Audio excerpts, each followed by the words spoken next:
all for joining us and for wanting to be here, as I think Don just said. Whether you do or not, that's another story. But anyway, the goal today is to really show you the screens, walking through how to add an event, how to update an event, how to do an attachment to an event, and how to update the check-in, check-out times for the participants on an event, and whether the event is a mission or a, and you are recording, right? Okay. Whether it's a mission or a training, the process is identical, really, other than what's already in there and what you might have to update. So I am going to try and go through some things a little bit more quickly than I planned, only because of the time constraints for some people. But as I said, once we get through the stuff I want to cover with everyone here, then we can certainly go back and spend more time on any areas that people feel would be beneficial to go back over again. So with that, what I wanted to do is to start off with just reminding everyone. So basically I'm signed in here in VR already on the browser, which you all should be very familiar with now. Mm-hmm. And I am on the resources tab, or the resources page on the menu. And I just wanted to make sure that everybody, if you haven't done so already, that you can go down to this section on how to use volunteer rescue for dispatchers and trainers, and see that there is a document here on how to create events. And this actually is a, what is it, like 4-page document that's out there that has screenshots and has some, a lot of boxes of information that I will be showing you live. I won't be using this document, but I want you to recognize that this document is out here, and highly recommend, if you haven't done so already, that you print it off and use it as a resource until you're comfortable with adding events to the system, because it really does help remind you about some of the things to put in there. And one of the things we'll be doing today is talking about some conventions that Dee Dee would really like us to follow, on how we name certain things and do different things. So we'll be covering that. So that's just, again, on the resources tab, and we'll be updating it periodically, and we'll put an updated date on it when we do so, if we've added more information to it. But you'll have, how to do call outs, how to do events, and how to do emails there so far. Okay, so with that, what I want to do is start off with, I think everyone's familiar with the calendar, right? Our colorful calendar. And this brings me, right now I am in February, and if everyone remembers, you can hide the sidebar, which gives you more real estate on your screen to let you see more. But basically, you're seeing in the different colors all the different call outs, which are in orange, as well as all the different trainings, as well as the air groups availability. And once again, you can unclick air group, for example, to get rid of their availability, which cleans it up a little bit for you. But in any case, just to remind you about that maneuverability on the calendar, if you will. As far as and anytime I need to, I can show the sidebar again to bring back the menus, which are on this right-hand side, okay? You probably have all been using the create new event here to add a new event, which is what we will start with today. I'll start off with just putting in a new event and just making some stuff up to take you through the different steps there and to talk about some of the data fields. But just so you know, when you're on the calendar, you can actually say, I know that my training is going to be on the 25th of February. So I'm in February here, right? I'm still in February, February. And if I go down to the 25th, actually, I'll do it on the 24th, just to show you, because there's a lot of stuff here. Basically, you can just click in this right next to the number and just click once. And that takes you to create a new event, and it put the date in there for you. So I still have to fix the time, but down in my date, it now knows that I have an event on the 24th, but it's starting at midnight and ending at 1 a.m. So not a very well-attended training, I'm sure. But that just is another way besides just clicking on create new event, but it takes you right to it, okay? So with that, I am going to really just spend a little bit of time walking through the different data fields that are the important ones and the ones you can ignore when you're adding a new event. And we'll be talking initially about a training event. So right away, you never ever need to touch security group. Okay, just ignore that. But event category, you absolutely have to change. Mm-hmm. The default here is search and rescue. that would put it as orange on the calendar, and it would assume that it's an actual mission, a call out mission, if you will. So using the drop down, you will find all the different unit training options here. And so I'll go ahead and do a VSAR training since I'm VSAR, right? You would be choosing, whichever unit you're in for your training. So I'll say a VSAR training. Okay, so critical, very critical to get that right at the start. Okay, now the next stuff, you'll notice a bunch of tabs here, and it starts you off on the general tab. Now, a lot of you are spending time making some changes to show on calendar. Believe it or not, you can ignore all of these checkboxes and fields because the system has that defined behind the scenes through that event category up here. When I chose VSAR training, that told the system that this is going to be on the calendar for VSAR, and it's going to be green, which is VSAR's color. Okay, so you really do not need to spend any time with any of these things. If you read through the words, there's sometimes kind of a contorted view of what it's doing, and you might recognize you don't need to do that. It's only like if you do this, then you need to put it in here. And so we don't. So we scroll right down after putting in the event category, we scroll right down to the start and end time of the training. And so for this, you do need to put in the official start and end time of the training. You can do it by either just typing, the fact that I clicked on the 24th, it's got the date, and I'll say this starts at 9 a.m. and it ends at noon, so 12 o'clock. I can also use the calendar option, which most of you have learned already, if I got the dates wrong, and I can use the time slots down here, but often it's just easier to type it in, depending on how you're doing, okay? So that's obviously critical to define for your members when they register or anyone else, when is this training event or the meeting or whatever it is you're adding. Okay, task number. Now we all know that Dee Dee is assigning the mission numbers for all of our trainings based on us adding this to the calendar. In talking to her yesterday, we think it would be really helpful if you simply put in TBD there, to be determined. You don't know the number yet. If you do know the number, you can put it in certainly. 20, and this would be the training mission number. So 2021-4579T. But if you just use plain old TBD, that's going to be the best option for Dee Dee. And I know some of you I had told to put in 2021-TBD to help her out. Turns out we're better off with just plain old TBD for various reasons. Okay, so just put TBD in because you don't know what that is yet. And then Dee Dee will look at the upcoming events, and she will go in prior to your training, hopefully, and assign that number for you. And she will update it directly in here. Okay, the next one is the lead organization. It defaults to YCSO, but you should all be changing this to your unit. So Air Group, GPOSSE, VertiSAR, and this is your company.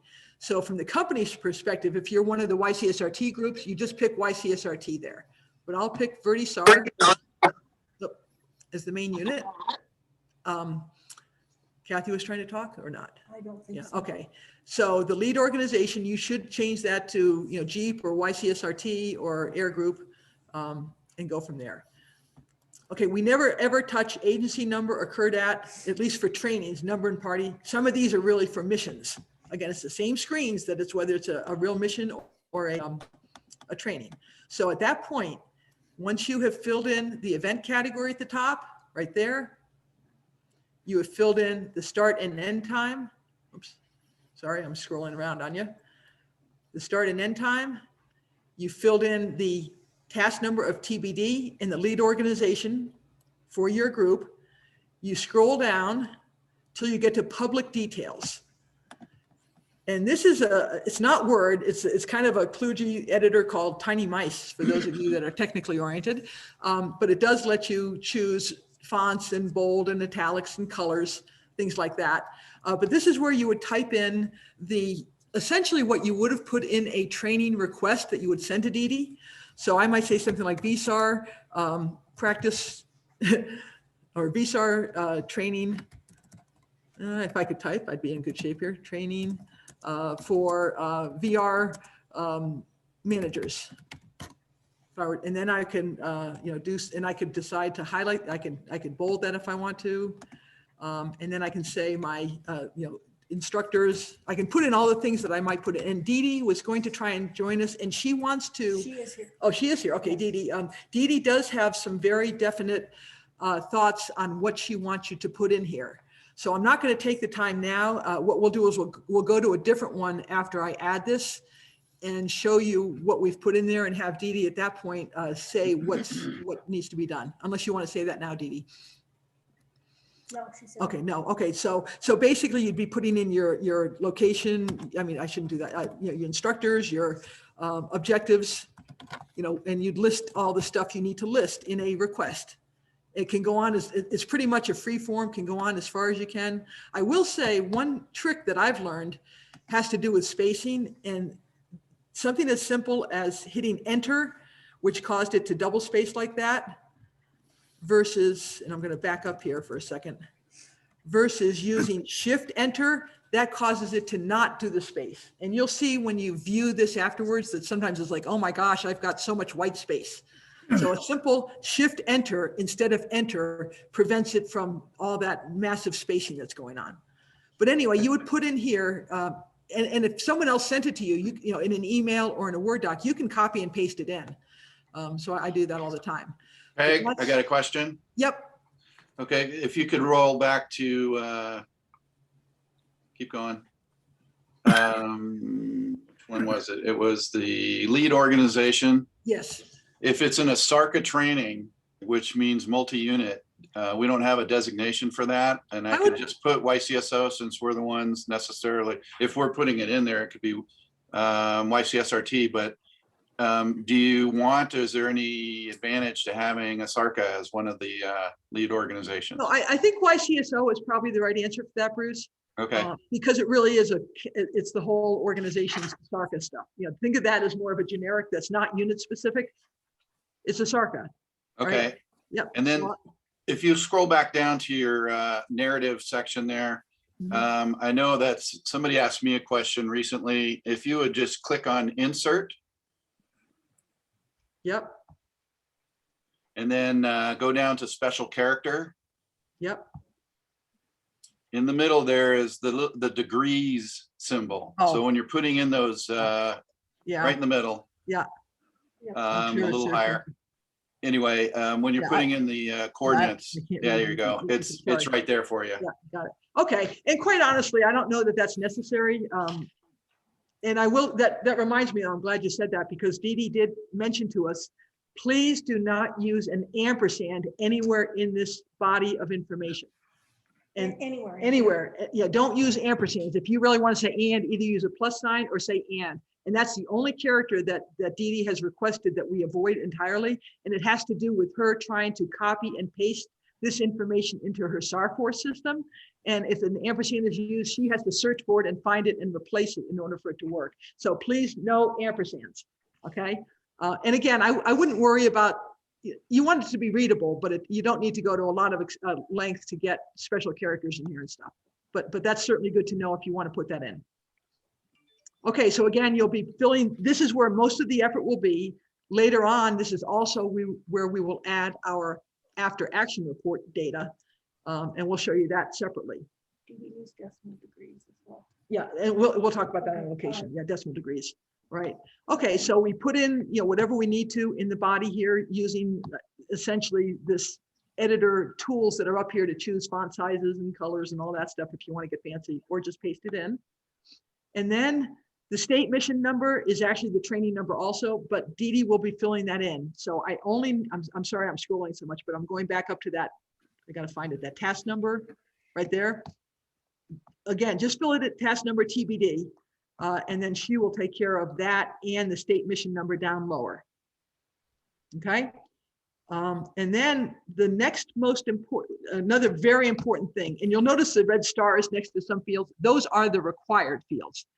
This description that you put in here is what will appear on the calendar as the name of this event, and what will appear in the upcoming events where people can register. It's what they will see.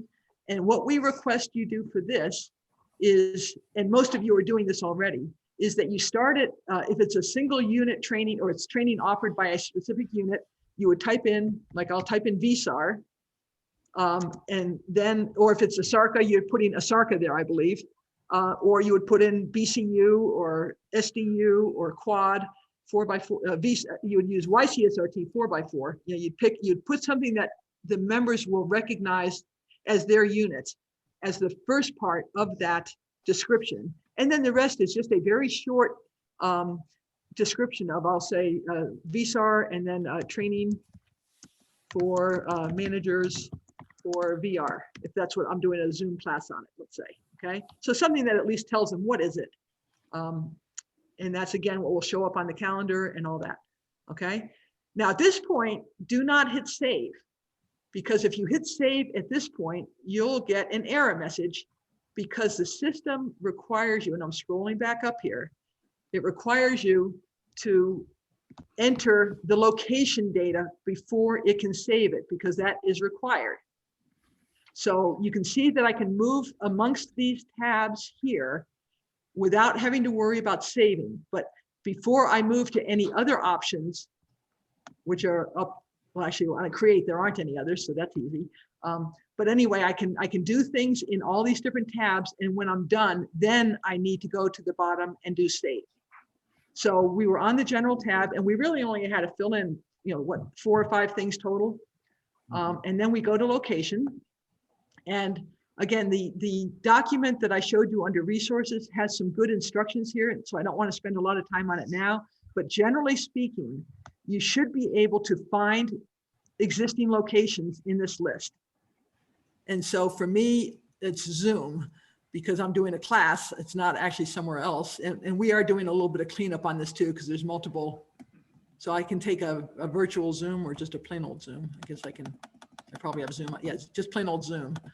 And then that brings in whatever is appropriate, which of course for Zoom, coordinates are not appropriate. But had I chosen,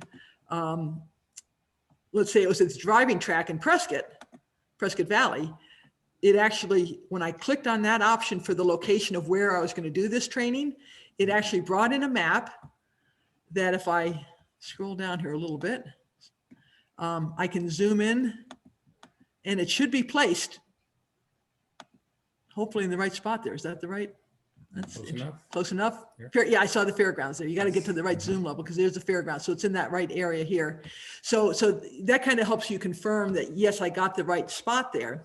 And then you'll notice that it actually gives you all of the different coordinate systems, decimal degrees, which is what Didi needs on everything, as well as your, it calls it TM here, but UTM, there's your UTM coordinates. And so to the extent that you need to copy this and put it into the body of your on that first page, you can actually highlight it. Whoops, a little tricky here. Highlight it.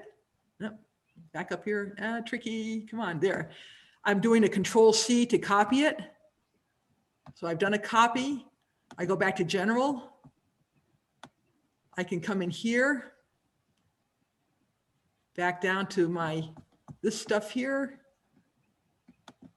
I could do my Shift-Enter, location, and then I'm doing a Control-V to paste it. Now it separated it out. I cleaned it up. I would delete a couple times, or come down to here, back up, and something like that. Mm-hmm. Okay, so that's a simple, and that brought in that degree sign for you also, if you need to show that. That's only needed if the location itself, and this won't be obvious until I view it after we save it. So trust me for now that we may or may not need that. Okay, so that's really all the location page needs, is just picking that location. If it's a new location that has never been set up yet, then you would use the option that says create a new location and add it to the global location list so that you can use it again in the future. If it really isn't a location that will never ever be used again, it can be added just for this event. But that's fairly rare. We tend to reuse, especially for trainings, we tend to reuse locations. And again, Heidi's, or that document that shows you how to create events, that describes the terrain options and how to do it all. So I'm not going to take the time now. And I think most of you have played with this already. And I know several of you have asked us, and so it's on our to-do list to clean up some of the stuff that has been added. We've all been, I mean, I've been guilty of it. We've added the same location more than once because we didn't have it named well. So we're trying to rename all the locations that we have out in the list to do things like include The town. like Mingus Summit 89A FR 104 in Cottonwood, or, you know, the town name. So, because not everyone knows where things are. So some like a Lizard Head Trailhead, Dry Creek Road. Well, that's Sedona for those of you that don't know. So we're trying to go back and rename these to help out the people that are less familiar with where these things are. Highway 17, 169 in Humboldt, highway in Dewey. So again, we'll be, you know, just try to think ahead to having a name that does work for other people to utilize that same location and to find it fairly easily. Like Home Depot, well, which one? You know, that's a good example of what's not good. Okay, so that's just again a few tricks, and we can continue to clean up some of that stuff. Because I know, Heather, you've asked us to clean some up, you know, things that you've added in the past that you realize now you'd rather do it differently. So okay, so that's, you know, the first tab was general, the second tab was the location. Question. Most of the time you're picking an existing location. Question Nope. Question. Tom Question? Luther. Tom Luther. Okay. on location. Can we add locations into this location, into there? Absolutely. Okay, Yeah, you would use that's the very top said, create Yeah. a new location and add to the global list. okay, so, and we'll need coordinates probably. Yeah. Yeah. I mean, obviously to add the location, if you can put in the street address, it's all based on whether it's a terrain map or a not a terrain map. You'll notice that it changed to an address when I took it off of terrain over here on the map. I put terrain back and it switches it to coordinates. So that's again in the write-up that you have for how to create events. Okay. It walks you through that. Okay. All right. I will let Greg know that. I don't think he's on. Okay. Very good. All right, thanks. Yep. Okay. And so now I need to switch this back to Zoom probably otherwise it'll yell at me if I don't have it saved with a good location. Okay. So the next one would be registration. And again, there's several options here. This one is more variable depending upon how you want to handle this particular class. The most obvious one, which should almost always be checked, is yes, you want to enable registration so that you know who's planning to come. You can even do that for meetings if you want people to sign up to say they're attending the meeting. The advantage to doing that is when people register, not only do you know who's planning to come, but it also adds that person to this event so that later on it's easier to update their attendance because they're already in there. So there's an advantage to doing that. The approval is optional. If you really want to approve who can come, you would check this off. But if it's open to anybody that wants to sign up, you wouldn't check it off. But if you do check it, when someone registers, they will get an email that says their registration is pending. And then you would have to go into the event and you will see, and I'll show you this on another one once it's out there, you would see that you could say, I approve this person, or I put them on a waiting list, or I do not approve them. I take them off the registration. So that's an option. I'm going to not turn, most of the time we don't turn that on. We encourage all of our members, but if you have a limited number of things that you want to control, then you would. Same with number of places. We leave it at 0. It's unlimited. As many people as want to sign up can sign up. But if you only have room for 16 people, you put in 16. And that includes the instructor because the instructor should be registering for the event also. Okay. And you want to do it early so you make sure you get your spot. Just a thought. But again, we leave it 0 most of the time. The closes at, that just tells the system when to stop letting people register. And quite honestly, when I set these up, I never fill this in. If people register that morning, so be it. It gets them into the list. That's fine. But if you do want to stop it, again, you have a calendar and you can pick when you want to close out registrations for this. Okay. Next couple things are the email address. The default is kind of a generic admin that I believe goes to Joe Idone primarily. We have now set up for each unit a different email address. And some people had told me who they wanted it to get, and others I just kind of guessed. So, you know, I went into each unit and I picked one of you guys primarily to receive these emails. If it's not, and sometimes two people. Like Jeep, I probably did, I can't even remember. I probably did Eric and Keith or someone like that, and maybe Bill, I don't remember. But anyway, we can change that if it's not the right people getting the email, but this would allow you to say who should get any replies that people may do to any emails that come out from this event.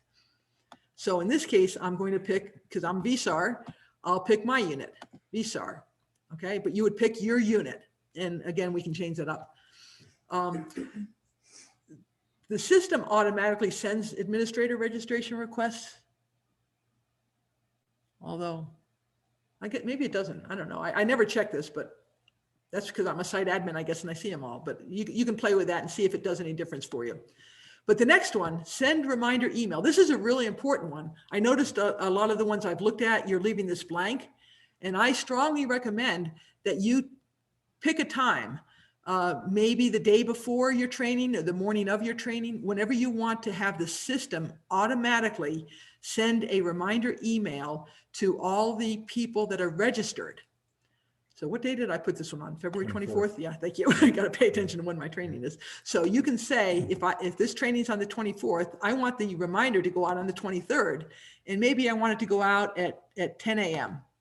So I can, or 10:30, I can click on the 30. This is how this little thing down here works, the hours and the minutes. And as I click those, it changed it up here. Or you can just type them in. But this tells the system to automatically at 10:30 a.m. on February 23rd, send a reminder to everyone who's registered. So I find that to be incredibly helpful. So I would strongly recommend that you consider doing that on all your events. And then the other one, which is also incredibly important, even though it's not a required field, it's this training category. And this one we've added because we've only set up one event category for each unit, and you're including in that training your meetings, your classrooms, your field. So what we have done is we have given you a further breakdown of what is this event really about. So under the training category, and I think we do have a SARCA. So here for you, Bruce or John, you'll see a SARCA 2 tasks, a SARCA 3 tasks. You can just categorize them as that if you want to. Is it a classroom training? Is it a field training? In this case, because this is a Zoom meeting, it's a classroom training. Or is it a business meeting? And I did notice in looking at a lot of the events that are out in the system already, that a lot of meetings that are out there have not been, a lot of you haven't been filling this field out because I never told you about it yet. So I will ask that you all go back to all the events that you have put out there and ensure that you have the appropriate training category in each one. And this is going to be especially helpful for Dee Dee when she is looking through an Excel file, if you will, a dump of all the data or reporting, and she wants to only call up field training or only call up canine training, or she can use this to limit what events she is seeing, which can help her in trying to find things in the system also. So please go back and always fill this in. And as you might have noticed, you can put in more than one answer. Like maybe a training is both field and classroom. You can put more than one answer here, okay? And if you need other categories that you say, well, you know what, it would be really helpful to have something else in here, let us know. We just recently added the community service event. I think that was for Jeep, for the videotaping that was going on, and we want to set it up, and it's not training, it's not a meeting. So, there could be a variety of community service type things that you do that you might want to categorize. So again, it's available for this purpose. Okay, so with that, I've gone through, you really never need to go into private details, and statistics will hold off on that until afterwards. So at this point, I've made the changes I needed, and I'm going to save this. When I save it, that will put it on the calendar. Tells me the event VSAR training for managers for VR has been created. It's not a real training, so don't register for this yet. And you'll see right here, it shows that TBD. When Dee Dee puts the number in, it'll actually show that number right here on an existing training. Going to the calendar, going down to February 24th, I now see from 9 to 12, I'm not going to hover on it yet. I'm going to be right next to it because as soon as I hover, that blue is hard to read. 9 to 12 VSAR training for managers for VR at Zoom. So it took the time that I put in for the event, 9 to 12, and it put that on the calendar for us under the 24th. It took my description, VSAR training for managers for VR, and it put my location. So you'll see here at Tractor Supply Prescott, at Little Prices, at Ogden Ranch, you can see the location at TBD, to be determined still. So that's really helpful. And again, if I want to go into it now, I click on it and I see, I don't have a lot of data right here right now, but I can see what I have. I didn't fill all this in, obviously. But right away, there's my task number again, TBD. Again, Dee Dee will update that. In this case, the location did have the coordinates attached to it because it was a terrain, so it did show it there. So it was duplicate to put it down here, especially for Zoom. But anyway, that just shows you how it adds it automatically. And no one, of course, is registered yet. Peg, can I interrupt just real quick? Certainly. So I did try to do a cut and paste on the decimal degrees with the degree symbol, and it Yep. rejected it. Now, mine did, So- yours rejected. On it. my SAR force. So we can't use SAR force decimal system. degrees either. So it would actually be more beneficial if you just do you don't even have to put north and west. Yep, Just do the numbers. numbers with the, Okay, good to know. period. So that's the second character we shouldn't use. Yep. Degree symbol or ampersand. Okay, thanks. Yeah, anything you find, Edie, just let us know and we'll try to communicate that and we'll put it in the documentation. Okay. Because obviously the goal here is to minimize a lot of Dee Dee's work. And so once you've filled all this in, she literally should be able to copy out of that block of text, if you will, and paste it into her other system and not have to re-enter anything. That's the goal here. Okay, any other questions on just adding the event? Okay, and again, using the guide that's under the resources, which is down near the bottom because it's only for you guys, the dispatchers, how to create event. Now that you've gone through that, if this was all Greek before, hopefully now it's semi-Greek, Englishy, but it takes you through these same steps, use the create event, change the event category, scroll down to the start date, put the task number in, select the lead org, public details, put in all the stuff, put in the description field, put in the location, and this is where it describes how to do the maps here in the description, how to do the registration tab. There's a sample of the screens. If you're more picture oriented, beware. So this should help you if you haven't done many of these to get started, okay? Peg, can we go back to, can you go down to the description In box the on that- how-to guide? on the how-to guide? Yep. Okay, go back to In no, description up a little field? bit, up a little bit. Yep, that one. Up Brief one title more. of the event? Go up one more. Okay, so right here. Oh, public details. Okay, The yep. public details. So this is obviously going to be where you're going to be putting most of your information. And this is going to be where it's really going to be beneficial for me to do a cut and paste. But Yeah. one of the things that people don't have a good, I guess, feel for what training objectives are, the difference between description of training and training objectives. Mhm. And I'm going to be sending out an email with some sampling of what description versus objectives are. Yep. But that's where you're going to put your, not just your description of your training, but also your training objectives. And it's not on there, so that's why I wanted to. Yeah. It is Right, on some of them, on some people's, like that one you've got up right now. Right. So that's why I call this one up. This is one of Al's, and we know that Al does all the stuff that you've asked him to do pretty much. Yeah. So this is a sample of what Dee Dee is talking about. Mhm. And in this case, I'm using the view option, I'm just viewing this right now rather than editing it.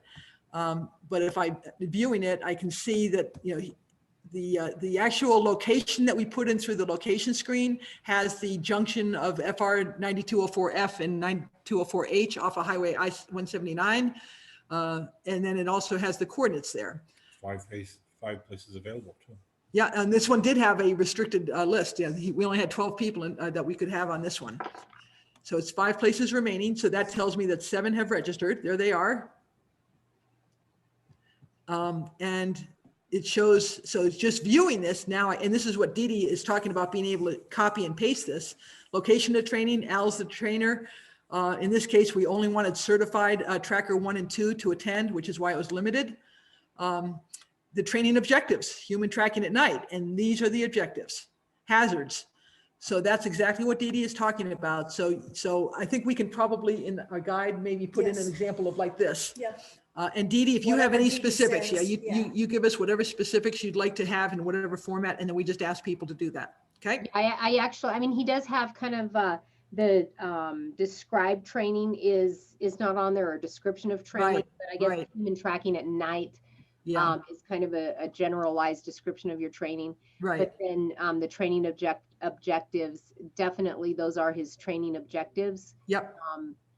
Because then in the end, when you guys do your after action report, you have to tell me whether or not you actually met, if the players actually met those objectives. If they didn't, why didn't they?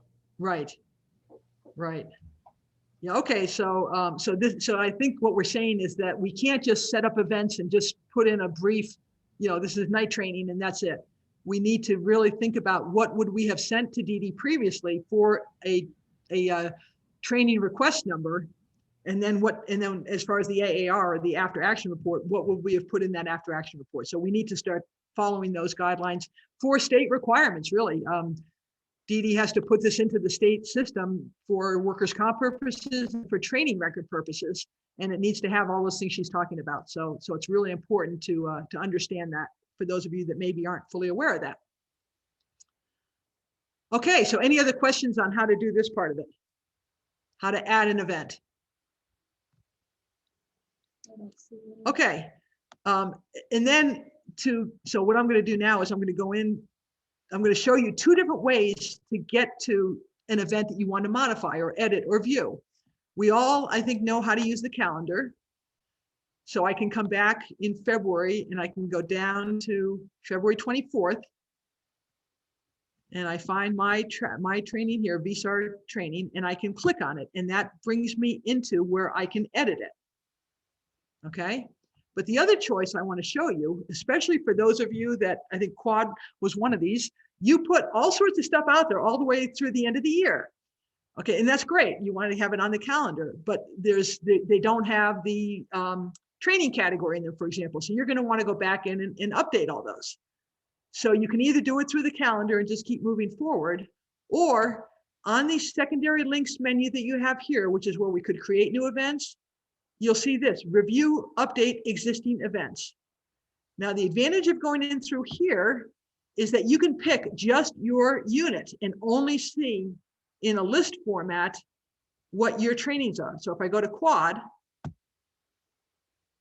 it shows me whatever you have out here, and the order that it shows it is in the most recently added training first. So in this case, the most recent one you added is training for Saturday. And you'll see this, this is your event category, training quad. In the blue below that is the event, YCSRT quad monthly field training. And then all the stuff that's in there, and you'll see all the space in there, and that's fine, but you might now go back and say, if I use that shift enter, I can tidy this up a bit and not make it be so long. Then I see quad unit field training for January, for November. I'm going to see all the different events that you have out there. Okay, July, June, and they're all pretty standard right now. You just have a placeholder there. You can page forward, you can go to the last page. So this is just another way to get to the events. So if I decide that I want to go look at, I'll back up a page here. Go back to the first page, let's say. Actually, I want to go into this one just for the hell of it, because I think I looked at it and wanted to point out a few things. But whichever one you want to go into, you just click on the blue name. So in this case, I want to go in and edit this one, quad unit monthly field training. So I'm not going to pick on quad, but it's a good example of showing you things that you didn't know before that now you might be able to change. So I clicked edit. Now this is where there is a warning here, right underneath the name of the item.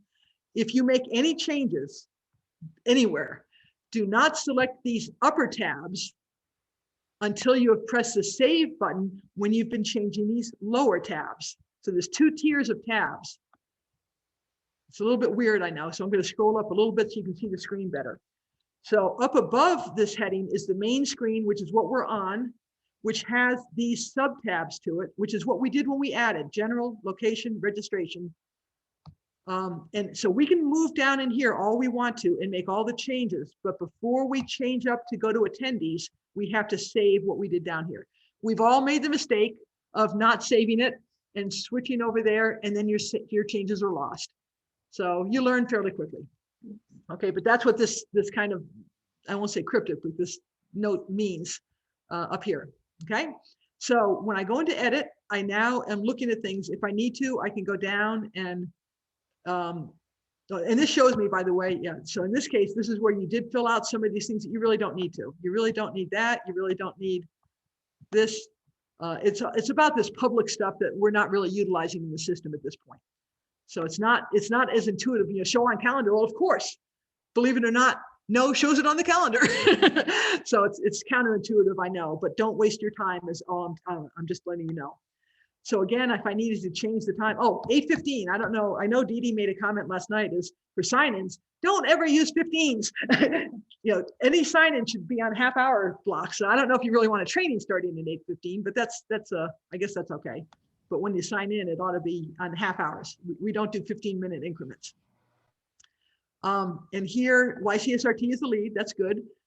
Task number, I would just put in for Dee Dee, TBD, just to get that in there, to help her find these more easily, because she can do a filter and look for all the TBDs if she needs to. Just to show you what I was talking about, if I wanted to clean up the spacing, I'll come down to required to these last 2. And I'm going to hit the delete key, which brings it up onto the same line. And then I'm going to hit shift enter, which now single spaces it. So just a simple way if you want to shrink it so that when you're viewing these things, they're not so long. And that's really just cosmetic, but it does come in handy. Some of these ones that you look at are spread out. You might hit enter 2 or 3 times and there's like a page and a half of blanks. So you want to view your training after you add it to see what it looks like and see if you want to clean it up at all. And I'm actually going to get rid of that, because it's easier for Dee Dee just to copy it in and not have that. There's your description, YCSRT quad, unit monthly field training. I might suggest that you consider in that description, not using the same stuff over and over and over again. We are putting in just a brief description of what it is. So when someone's registering, they know YCSRT quad, you don't even need units. YCSRT quad, navigation training or maintenance, something really brief, but that's really your call. What do you want it to show up on the list of events that we might print out and on the calendars and on the registrations? Your call, but just something to think about. One of the best things you can do is to look through what other people are doing down under this upcoming events. Save that. Yeah, I will in a second. Yeah, Tim's right. I should save it before I do something else, because I will invariably get out of here. So I'm going to save what I've changed. And then just as another reminder, down at the bottom of all your screens, you have upcoming events. And that's another way to get into an event without using, I said there are 2 ways. There's more than 2 ways. There's a third way. There's my February 24th right there. But if I'm, in this case, I don't even know what date I'm on for this one. Quad unit monthly field training, this one. So, K9 first aid class, VSAR 4x4 member vehicle recovery training, K9 trailing training, land nav, scent training. So a brief description helps people know what that training is, but it's not required. Okay, just things to be aware of as to how the data you put in is actually utilized. Okay, so with that, what I'd like to do is move on. I think you can all figure out how to edit just go to show them that they can, after they have done their changes, to go to the view. Oh, yeah, okay, And right, just to see what that edit, did. to Yep, proofread yep. their- So here, because I had saved, it told me up here that it has updated it. And what Heidi's talking about is if you do want to see what it looks like on the different things, just go ahead and view it. And now you'll see just what that simple change did right down here, right? I just got rid of the enter and I switched it to a shift enter. Okay. So I'm not going to add an AAR, you simply go in and add that data on that public details body where all this stuff is. And I would do something like say, VSAR AAR. And then we put in, we copied in or we type in the AAR information, the after action report. It's no different than what you're putting in. I mean, the methodology is no different than how you put in the objectives and the initial training information. So that's one thing you'll do after the event occurs. But the other things you'll do after the event occurs, a couple of things, and actually I'm going to switch to a different one now. Although I want to show how to upload files maybe. I want to show you how to attach your sign-in sheet to something. And I'm thinking out here because I've only uploaded some stuff for missions right now that I can use. So I'm actually going to go to, just like you can review the events here, you can review or update missions here, the actual call outs. And this will now show you all the things that are out in the system as missions. And I'm going to go down to 22 Bell Rock Lost Hikers, VSAR. And I'm going to edit it. This one has in it now, you'll see all sorts of neat stuff. In this case, the start time was automatically set by the system when the call out was issued. And then we filled in after the fact when the mission ended. And we put in the DR, well, actually the deputies put in the DR number. But what I really want to focus on right now, before I start losing people in a little bit, well, here's where you see an AAR. In this case, all we have for the initial description, if you will, of the training, we actually paste in the call out text. So we know how this call out started. And then we just came in and put in our VSAR after action report and we just typed it in. Okay. Actually, that's a cut and paste. It's a cut and paste. However we got it there, cut and paste, type in whatever works, whoever, if someone emails it to you, you cut and paste it. Okay. But the thing I want to show you are some of the other things that we haven't talked about yet. So basically I'm going to, in this case, I didn't make any changes down here yet. I want to go to attachments. And right now there actually is an attachment already attached here. And if I don't know what it is, I can click on it and it's a map, okay? Tracks, if you will, of where things happened. And when you do click on something like that, it does open it up, stop it. It does open it up in a new tab. So I'm going to just close that tab. But what I want to do is show you how to attach the roster. Now, before you attach a roster, you need to make sure that it's as complete as possible.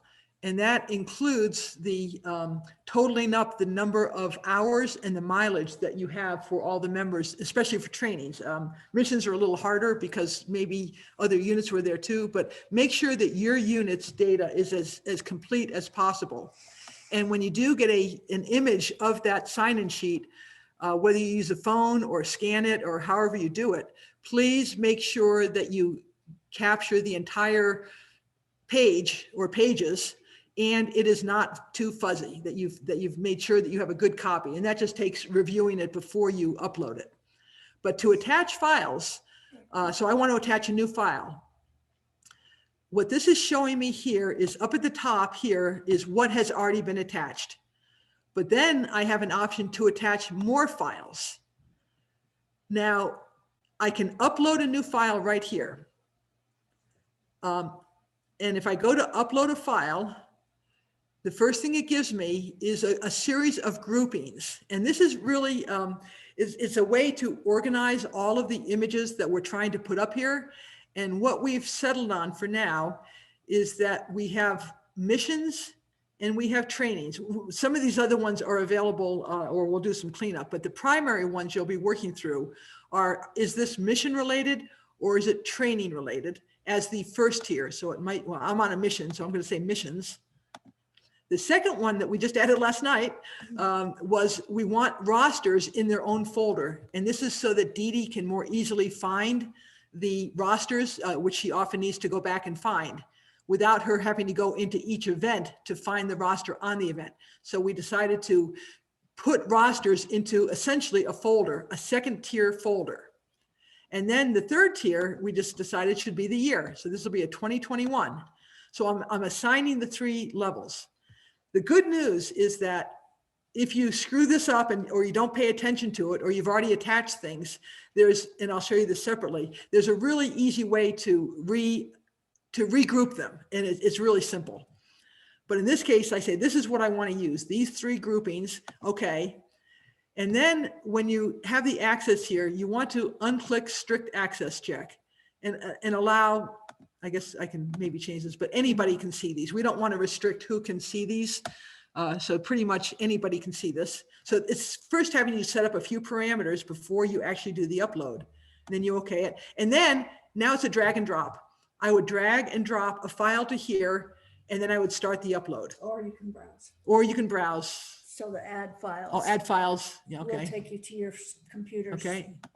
So in this case, browser. I happen to have on mine, if I can find it, because I've already uploaded it, but I'll do it again, I guess, see what happens here. Temp rosters. I was trying to put some in this morning after our discussion last night. And so this was February 2nd, Bell Rock or Bell Trail?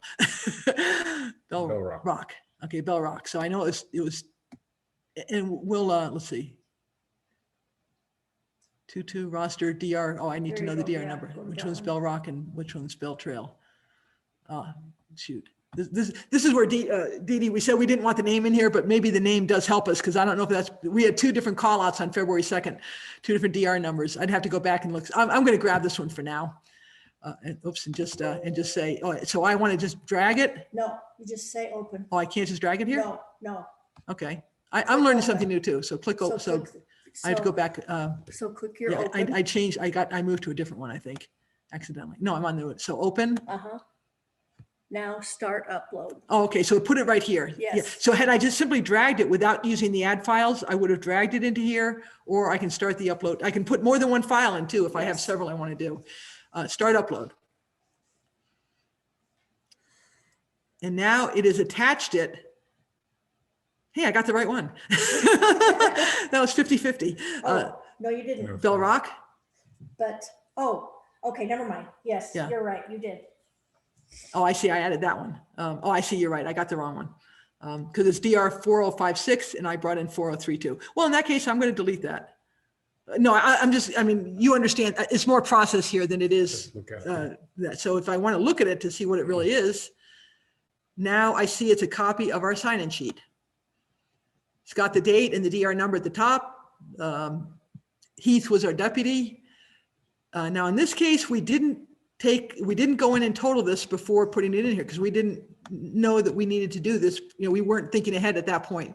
So we really needed to go in, print this off, put in the right totals. And this is really to help Dee Dee out and to have a complete record here. But the process is the same. I mean, you would basically get a good copy that you would bring up. I know that was a little bit quick and we don't have this documented anywhere yet, I don't think. No. But shoot, every time I hover, I keep missing this. But the point of it is that when you upload, when you're in the event itself, you can use the upload the file and it brings it in and it automatically attaches it to this event. Okay. The other option you have is that you could have gone down, and I'm not going to get out to here yet, but on your menu on the right-hand side, there is a file list. And that's where we can look at everything that's ever been uploaded in the system, utilizing those different tiers of folders that we have out here. And I can go and upload a whole bunch of things. Like if I'm trying to get some things done from the past, I can go there and upload 10 or 20 different files with the right name. And then I would come into the event itself that I want to attach that roster to. And that's what this stuff at the bottom is all about. It's the stuff that's already been uploaded through some other mechanism. I can now say, I want to bring that and clip it, if you will, to this event. So in this case, I want to go to missions, rosters in 2021. And now I know that I'm on DR number 4056. And so now I should find 4056 right here. That was the one I meant to attach, VSAR roster. And again, I can look at it first if I want to. Say, yep, that's the right one, 4056, the other roster. Okay, this one does have the totals on it. Close that. Oh, shoot, no, stop. I don't have much screen space there, okay. And so click it here and just add selected. I've selected all the ones that I want to add to this event. Add selected. And now it put it up here. So I have 3 things up here now. Well, now I really want to get rid of this guy, right? Because that was the wrong one. So I'm going to, and believe it or not, when you do this, I now want to save what I've done. Whether the save is adding or deleting, I just want to save these changes. And now it has a good image of the ones I want out here. Okay, so I know this was a lot, and some of you, a few of you have done this. A lot of you have never seen this before, but it's something I wanted to try and have everyone see. And now if I view the event, what'll happen as I scroll down below the participant list, there are the attachments. So Dee Dee can easily see what's on, if she needs to see the roster this way, she can, or if you need to, or when we at VSAR actually tell our members after we've put in the after action report, we use this as our report. You can actually do a print option here, and it gives a nice a nice file that you can print to PDF if you want to, that shows all of the same stuff that we were looking at on our screens. There's our after action report. Here are all our participants, and there are the attachments, which are clickable. So it's a great way to give a complete record of what we have here. Okay.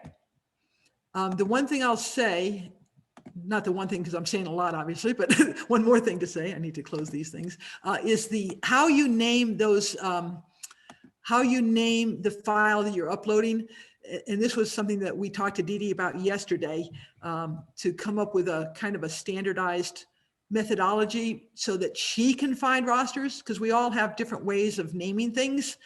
So what we'd like to do is to have you take a look at some of these rosters that we've put out here, or looked at the list. And so I'm going to go in through the file list, which is another way to get to all the attachments. Okay, so this is the file list. And I'm going to go into missions, rosters, 2021, and here they are. You'll notice that we said year.month.day with a 2 digits, so not 2021.1.4, but 0104. And then whose roster is it? VSAR or YCSRT, BCU, or just BCU if you want, or quad or whatever. If it is a multiple agency one, you can just use multi and not try to list out whose rosters it is. So it's the January 4th VSAR's roster, and then the DR number. And she wants the word roster. And she does want the word roster. Okay, because we didn't talk about that with her, but I put it in. But she. Oh, she just called said? them- No. Oh. Yes. Yeah, ma'am. put She said roster. Yeah, put the word roster. So you like the way these are, Dee Dee? Yeah, the one that says roster, not sign in. Oh, right. Yeah, these all say roster here, right? Yep. Yeah, and so these are, so a lot of these that are out here, like if I look at other missions, for example, there's stuff out here that doesn't follow any conventions right now. So we'll be doing some cleanup to try and organize these better. And we haven't moved everything into the rosters yet. So we will be doing some cleanup of at least the things that we've loaded already. And those of you that have loaded anything, you will want to try and clean those up also. You can just tell them to change Yeah, their naming. Right. So if you've already uploaded, like, I wonder if I can look at it through, let me look at trainings. And if I look at rosters, okay, so backcountry, I think Glenn or Larry, one of you guys had been putting some stuff up here, which is great. And your naming convention, we hadn't come up with it yet. So you did a great job. BCU sign in applicant hike 2621. Well, that's the name of the file you uploaded. But now we would like over here for it to be the right name. You actually edit it. And down, I'm going to scroll down. Glenn was the one that I can see here. The owner is Glenn, so he's the one that uploaded it. I can turn off strict, he wouldn't have known to do that. Right. And he wouldn't have known to do Yep, this. Anybody. And then here I can say, you know, and I didn't look to see what the DR number was on this, but 2021.06.21 BCU roster. And then we decided not to even put 21 dash. It's actually February This is 6th, right? actually. Oh, February applicant's 6th. So, right, oh, so this- sorry. Oh, 621. Where am I? Oh, 0206. Yeah, there you go. See, even I can't type. 06 roster 21 dash, and do I have the, do you know the DR No, number? sorry. So 00XXXX. I need to go back and fix that. I don't, because I'm just in the list here. I don't have it identified. So you do want to, you know, you need to be a little bit organized to do this, but if I save that, that's the name that will show up now On the left. on the left-hand side, right there. And if I go to the calendar, or I go to my review because I want to go right to backcountry. And I go down to, I find February 6th here. Again, so there's just different ways to get to the same things. There's a lot of the white space I was talking about. You can see in here how things are kind of spread out sometimes. Okay. 213, there's a good AAR canceled. There was Ah, a 26 oops, up did I there, do- but I didn't catch Yeah. what the. Well, you know, I'm name going to go to was. the calendar because I'm having a hell of a time Yeah, finding it this yeah, way yeah, with the very length of this true. stuff. So sometimes the calendar is easy. It was February 6th. It's backcountry, which is here. I go into backcountry applicant hike. I edit it. I go to attachments, And there it is. and there, no, it's not. It's been renamed. In this case, that's a It's different. Oh, it's a different roster. one. Yeah, okay. Roster. Well, you get the idea, right? Trainings, rosters. Shoot, But rosters. that is named correctly. That's the one. So maybe I put the wrong 26 in here. Yeah, I'm not, we were just playing with this late last night and then this morning, so I probably messed it up. Sorry, Larry and Glenn. I'll clean that up afterwards. I know that was a lot, but any questions on attaching a file? Again, you can either do it directly on the event and upload it, or you can do it through the file list and upload a whole bunch, and then you can find them and attach. Bruce is. got Bruce? I it. have a question. In the event that we don't yet have the training number, just put the date and what the training was, and then it could get filled in later or edited later. Yes. But hopefully, I know things are a little bit behind, but hopefully with this new system, that Dee Dee is going to make every effort to update your event prior to the event occurring to get that number in there. Thank you.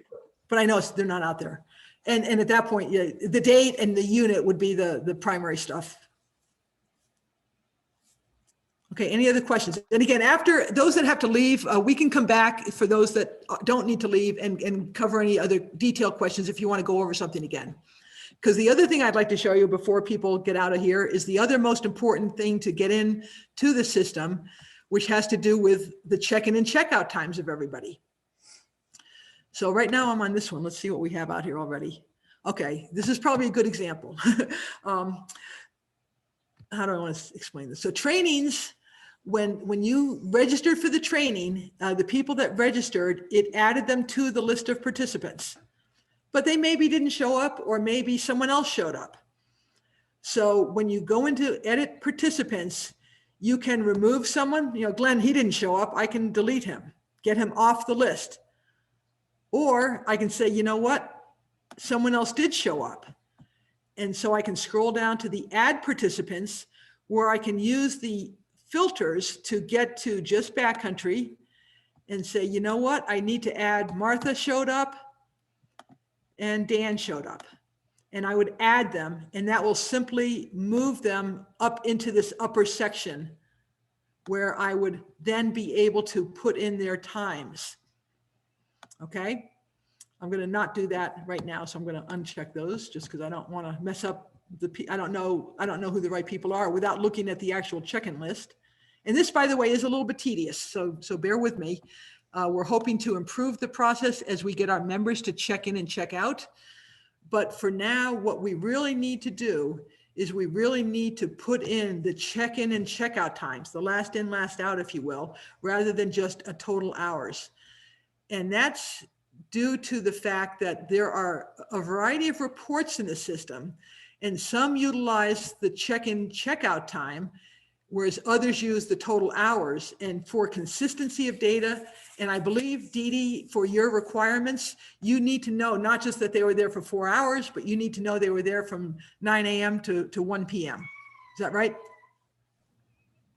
As far as there's two different timing issues, and that's the portal to portal, their travel time, Yep. which shows on the roster. And then on the actual training request, that is supposed to be the actual start time and end time of your training. Okay, so the hours that we record, you would want it to only be the hours of the training then, and not include the portal to portal? Well, is it only showing in one place? Yeah. So let me go into what we I put. think we discussed that though, Peg. I Yeah. think it's the roster sign-in sheet itself that needs to reflect accurately the portal to portal. Right. Because in that area where you were showing the hours just now, I'm going to go back into that on a different one. That's that's more based on what a person is investing time-wise, whether it's travel time and training time, correct? Yes. This is for your accumulation of volunteer hours? Yes. Yes. Okay, So that's fine. So that right there would reflect your portal to portal Right. as well. And our goal has been to try and match the roster, basically. Yes. And then, but in the description itself of the Yes. training, Yes, that gives you you're the, actually putting start and end times.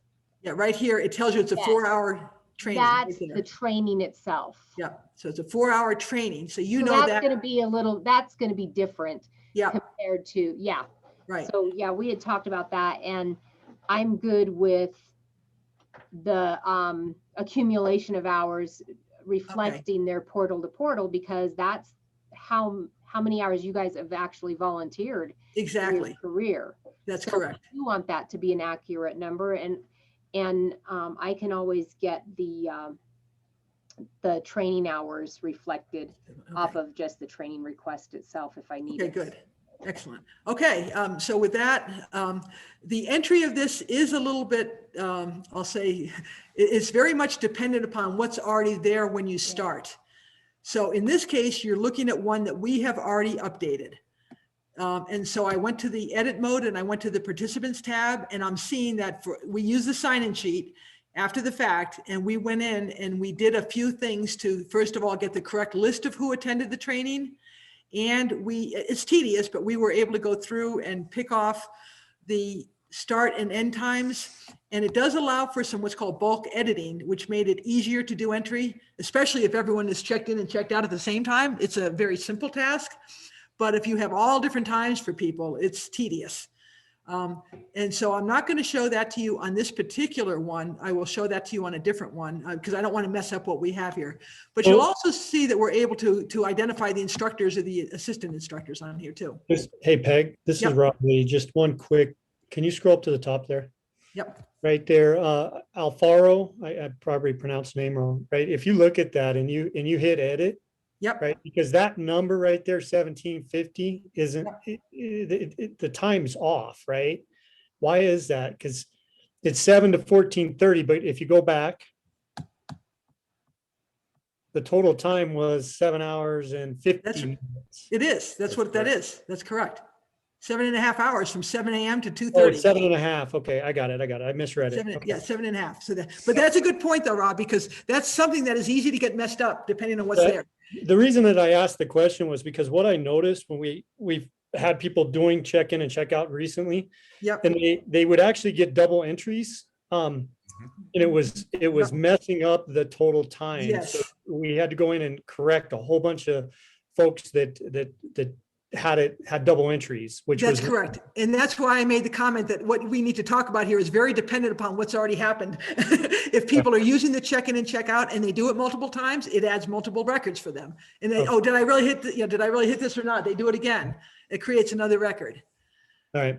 So, we're just now starting to want to train people better on how to use the check-in and check-out to minimize the effort needed after the fact. But you're absolutely right. If they don't do it right, there's some cleanup involved.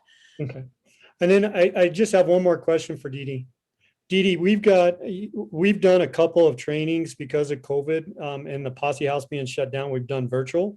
So I don't have a physical sign in, sign out roster, right? But we did go in and validate this based on who was in that training. How do you want me to handle it? I would just go ahead and send me the electronic sign-in version. Okay. We are going to run into that in the future where we're not going to have So an original sign-in. yeah, so I can use this report with the after action. It'll have the portal to portal with the totals. And I can use that as my virtual because I don't have anything else that, we did Google Meets. And I mean, I've got everybody written down. I kept a manual and then I went through and validated this. But if we can use this as part of the after action, that would be perfect. Yeah, so what? That's what you guys have given to me in the past, isn't it? I've actually received like a hard copy, but it was just a printout of. Right there, yeah. When I could do this. And then it shows you right there, it shows you Yeah. all the check-in and check-out times. Yep. So Yeah. I did that real quickly, but what I just did there, I'm going to close this because it opened a new window. So I was in And the I'll tell event. you why, Rob. So on virtual trainings, let's back up a little bit. The hard copy sign-in roster, that is used for a few things. One is for, first of all, the main thing, workers' comp coverage. That's the proof that somebody needs workers' comp coverage for that event that they attended. The other reason is if we're out on a training or a mission, sign in and sign out. If somebody did not sign out, then by God, we better believe that they're still out there until we find out differently. Mhm. And so it's a safety document. And third, it's our training record, if you will, of the people that attended or record of the people that attended the mission. So on virtual trainings, even though you're not going to have workers' comp coverage because we're not covering you if you're at home, but I want to still enter training records with the state. And so I'm still going to obtain training mission numbers for record of that training, for proof to the state that our people remain active and our people remain trained up. Okay. And so, people get a little confused that, well, I don't need a training mission number because we're safe. We're all going to do a virtual training. But it's not just for the sake of having workers' comp. The state mission number as well is that whole system, again, is a record keeping system for what we're doing, mission and training. Yeah, I'm following all that, Dee Dee. Okay. At the end, what I was really trying to get at was, for a field exercise, we're going to upload the roster just like we were just showed, put it in the right place, put it there. I don't have one of those specific for a virtual training, but what I can do is exactly what Peg did here, which is, hit that printer, it pops up, it gets you that report, and then send you that report, which is essentially the after action, which has the roster, has everything involved in it. Right. Right. So I'm still going to follow the rest of it just like we would. I just wouldn't have the physical paper sign-in sheet. Correct. For virtual trainings. Correct. Okay. If you're good with that, I'm good. Then I'm following. I just wanted to make sure you were good with it. Yeah, I'm good with that. Okay. It's just just confirming with you all that I have to have an original sign in and out roster when you're physically Yeah, understood. participating on trainings elsewhere. Understood. Okay, good. Thank you. And Dee Dee, would you want us to, in this case, because we're not going to mail you the original roster, would you want us to email you this printed copy because it was a Zoom, it was a virtual class, to let you know that that is your copy? I don't even think I need you guys to do that, because You can get it. Yeah. ultimately I can do that myself, right? I'm already Yeah, going to do a yeah. cut and paste Yeah. Yeah. Yep. You'll see it from there. here to enter into SARForce. Yep. And so I would just get it from there. Yep. Okay. And that brings up a good point that we talked about last night again. You would like all after action reports to be in the system within 5 days after the completion of either training or a mission, right? Yes, and I want it entered here. Yeah. So Entered no here. more of the separate documentation. Right. It'll all be in here, one place. Yep. And the timeliness is important so that Dee Dee is able to close this out in her system. If you wait 2 weeks or 3 weeks to bother to go in and do it, then it's that much harder to go back and have her find things and update them. So Yeah, I can't be going in and out looking for things over and over again to see if you guys completed something. and I think we talked, remind me, I can't remember now. Did we say that after we complete the hours, the participation, the way we just showed it, and the AAR in this record, that we would just shoot you a quick email saying, February 2/13's BCU VSAR training, AAR ready, or something like that. I think at least for a little while, if I could have those people that are responsible for closing those with an AAR, Yep. that they just shoot me a quick email. Yep. 2021-4458T complete in the system. Yep. And then that'll give me my heads up so that I can go in there and do what I need to do in Do your copy and pasting and the all that state stuff. system. Yeah. Yeah, so I think that's just an important thing. So and so what Dee Dee is requesting, which I think is very reasonable, is that whoever needs to put this data in the system has it in within 5 days and the sooner the better. Yeah. But no later than 5 days to get this data into the system and let her know that the report is complete. Okay. Okay. Any other questions on this so far? Yes, I have a question. Okay. I have a question about the emissions. The deputies usually don't want us to add up the hours that we were there and the miles and stuff. So the print, usually the only picture I have is of a sign-in roster, and sometimes the deputy hasn't even signed it yet. I'm assuming you still want those in the system uploaded, and last time you told us to send them to you. It sounds like we're going to put them in the system now. Is that correct? Yes, so to answer that last part first, we said send them to us if you hadn't yet learned how to do it yourself or if you were having trouble. So we're your backup. But if you're able to upload them to the system, and hopefully you'll all be able to get there fairly quickly, then cuts out the middleman. So yes, but we said that last time because that was a couple of weeks ago, and so things could have happened in between that you would have sent them to us. Paul, are you talking about the rosters for? Yes, the rosters.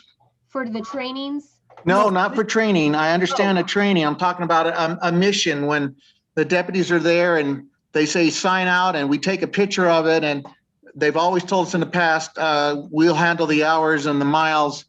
So it's not going to be on a roster of a picture that I take. I'm just curious if we're going to start filling them out there, tell them just give us 5 minutes to fill this out and we'll fill it out all the way.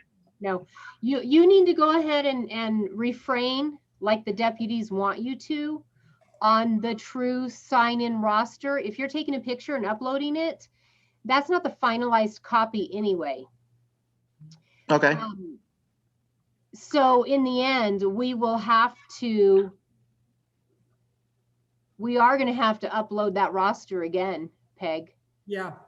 Because the deputies are adamant that volunteers do not complete the sign-in roster Yep. because of too many errors.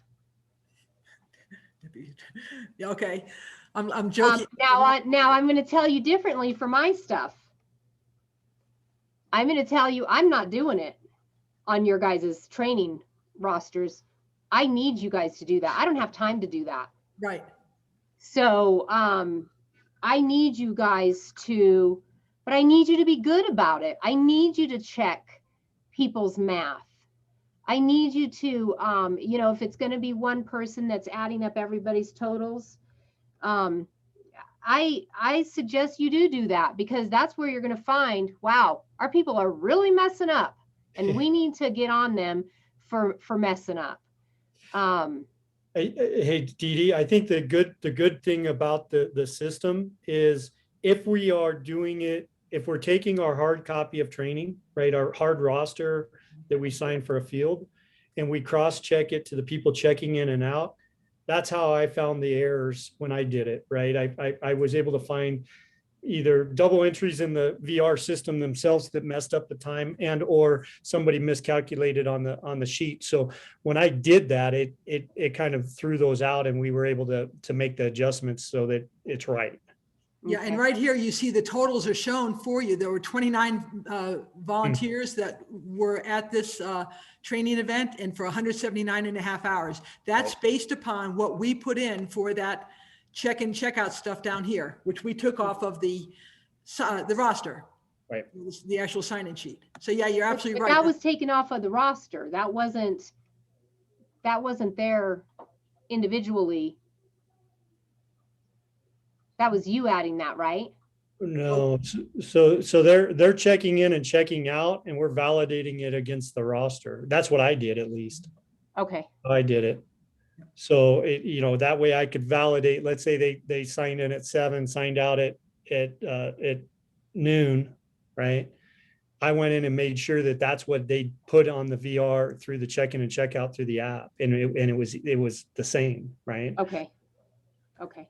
Just, Yeah, it's just that's what we have to make sure that we're doing accurately. And that's what the unit leaders are really for, is you're verifying what your people are putting on their documentation. And that's, you know, hopefully you're catching their errors. It's when we're out in the field and we're doing the sign-in rosters, physically doing them, people, they do it a lot. They just put down what the person above them put down. Yep. And half the time it's wrong.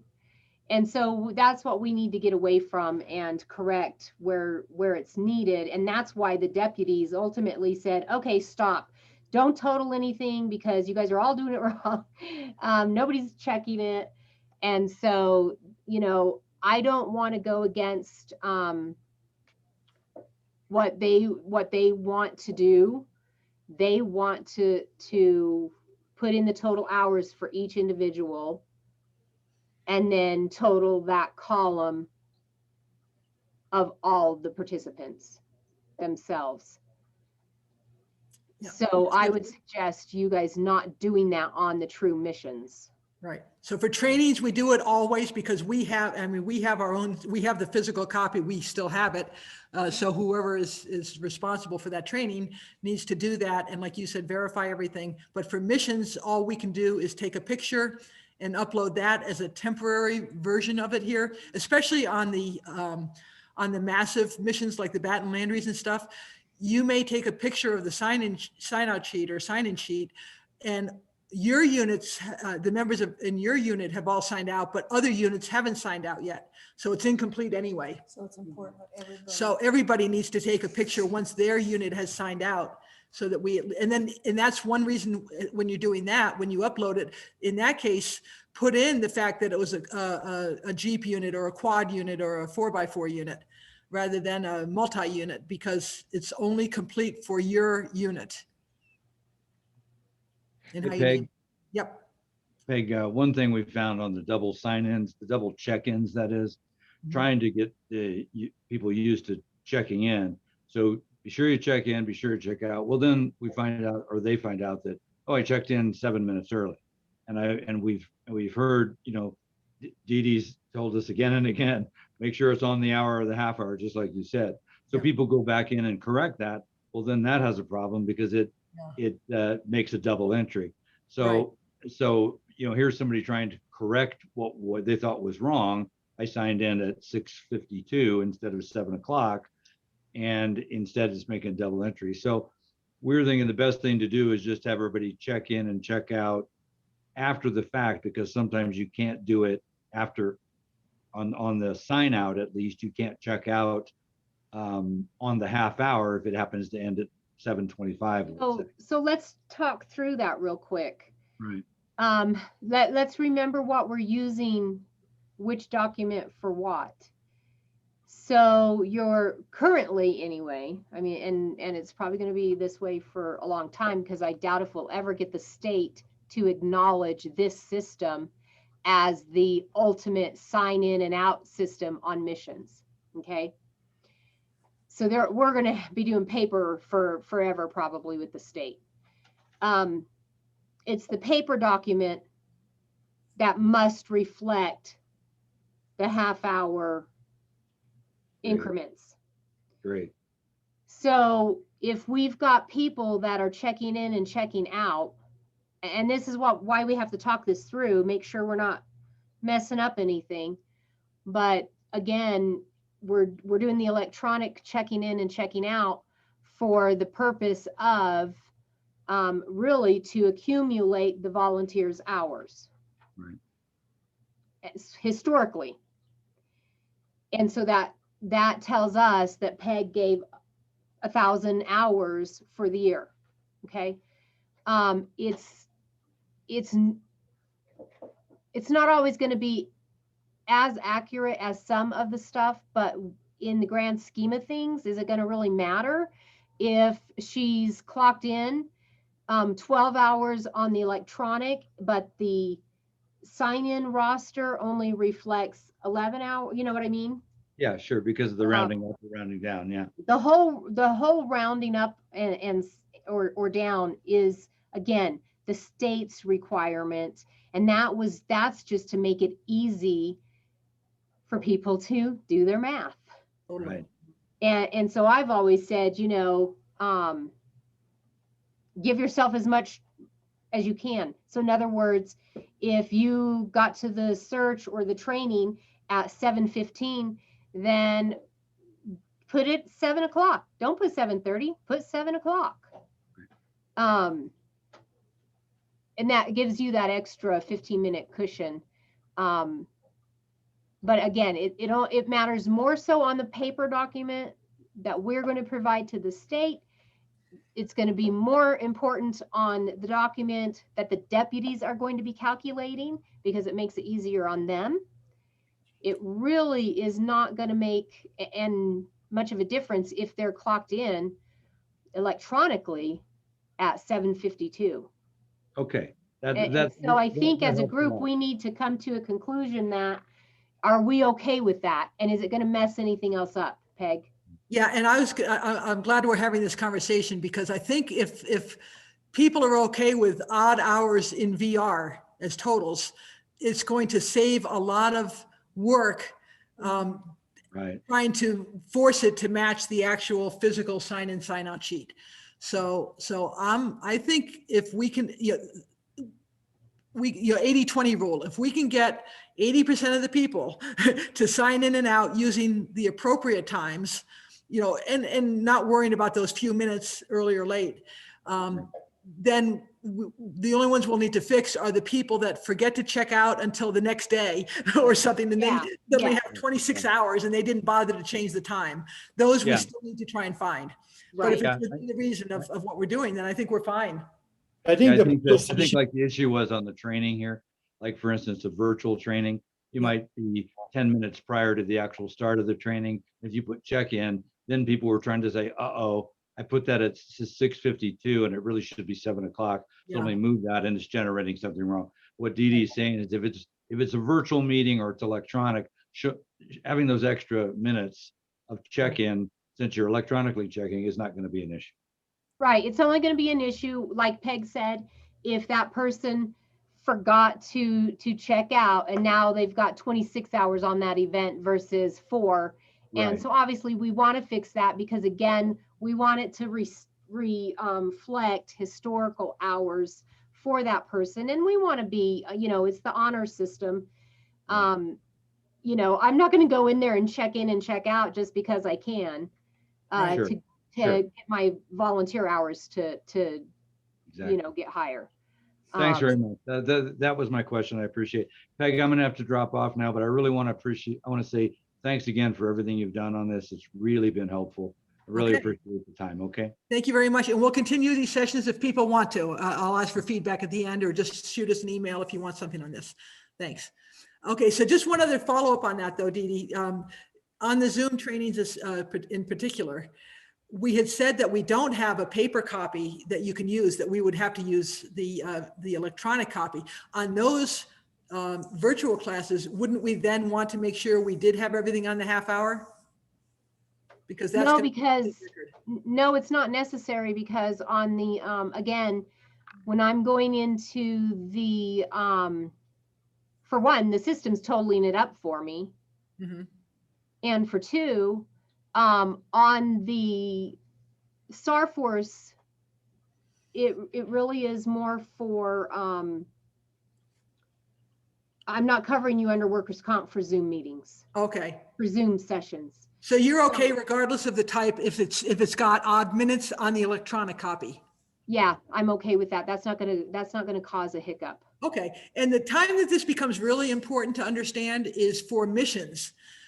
As I mentioned, that some of you may or may not remember, but in our last session, I said that when a call out is issued by the deputy or by whomever, and you initially respond to the call out and say, yes, I can go, the system checks you into that event right then and there at whatever time you replied to the call out.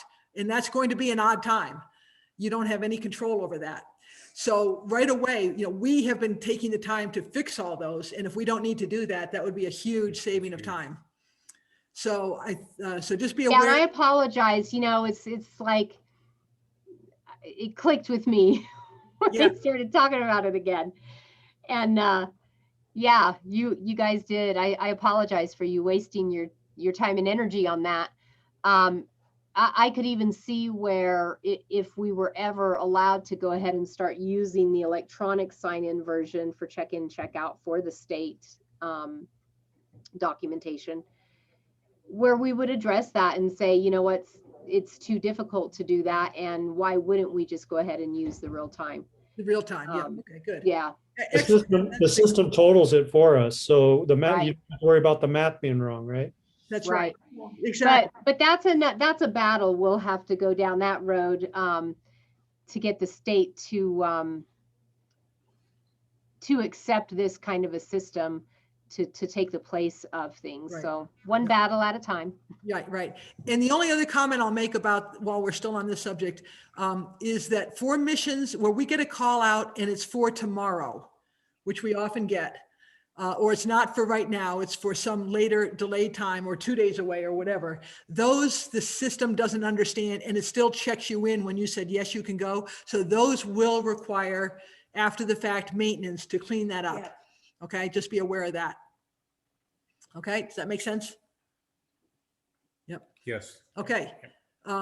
So with, Bruce has a question. okay, Bruce, thanks. Yeah, I just wanted to clarify something. In all of the examples that you've used, and you actually said that we're looking for decimal degrees when it comes to the location. Yep. The form actually asks for degrees, decimal, minutes. Have you guys changed that? Is that you want something different, Dee Dee? Because this is what the form asks for. It's degrees and minutes, which means degrees, decimal, minutes. Which form are you talking about? This is the original search and rescue training number request form. Right. And we're not going off of that anymore, Bruce. I understand that, but as far as the location, are you saying you want decimal degrees? Yeah, and that changed when the state went to SARForce. They went ahead and agreed that they would take that format. Okay. And that is the format that VR does put up there on that location field, like you see here on Bear Mountain.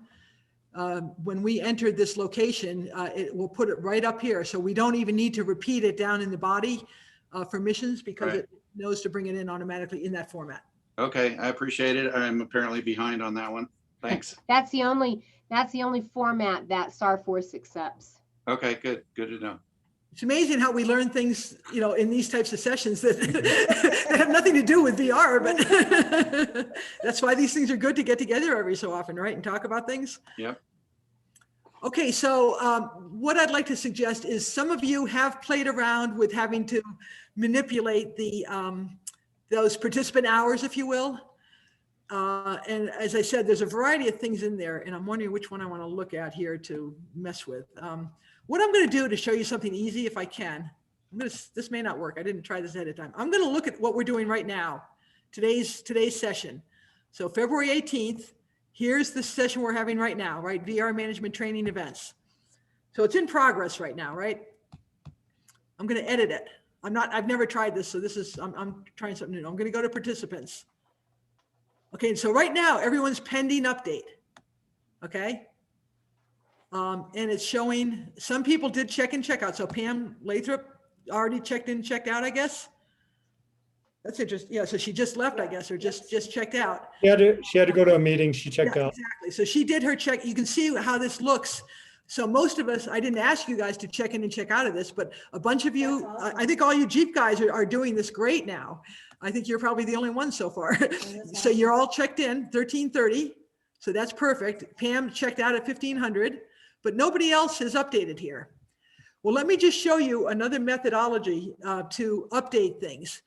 I can, if I want to give almost everybody the same check-in and check-out time, which for a Zoom meeting, often you give everybody the same check-in and check-out time, except maybe somebody who left early. You can click, I went into edit mode on the participants. I can click the name here, and then I can uncheck the ones I don't want to mess with yet, because these guys already have something in there. I don't want to mess with them yet. I'll do them separately. I don't want to mess with Pam because she's good. And Rob, I don't want to mess with yours. But everybody else, I'd have to see if you're all really on the meeting, because this is That's the based on other the thing. registration. And everybody's not. And so there may be some people that are in the meeting that didn't register. No, they're actually, it's There's the other way around. So there are some people that didn't, like, can you tell me who right That off? are registered, Like so. Bull. Oh, Bull is not here. Okay, Uh, so, And he's Schmidt Pratt. is not here, Bill Hager's not here. okay, so I'm gonna get rid of Bull. I'm gonna get Do you rid want me of, to tell you the ones? that yeah, are not yeah. here? I'll Okay. update this right now because we'll do this for real. Okay, so actually. Give them to me in last name order if you Yeah, I was can. gonna say, so I gotta switch to last name. Okay, so Dan Dravis, Dan's not here. correct. He's not registered. He- He's not on here. So Oh, that's, Okay, I'm sorry. So then Dana, Dana, give me, Hawk. Okay, sorry, I don't, he's not on here either. So he didn't register. all right. Or he might have deleted it You know after. what? Okay, yeah. So just tell me, yeah. Greg Akhenaten, Greg didn't make it. Okay, he was, so I'm gonna uncheck him. If I had a sign-in sheet or something else in front of me, I would know this, obviously. and that's then it. Okay, that's it. So we basically picked off all the people that we want to assign the same time to, right? Which is a whole bunch of us. Wait a minute. This is Dan Berry. I'm not on that list, I don't think. Oh, you're not on the list because you didn't register then, right? Yes, that's probably correct. Okay, so I'm going to do you separately only because if I now add you, I think I lose all those check marks. So I'm going to come back to you later, Dan, and show that. Okay, good, okay. Yep, Okay, yep, yep. so what I do is I've checked off all the people I want to give the same time to. Right now, they all have 0 hours and no check-in or check-out time. I can do a bulk edit. I can say, yes, they attended.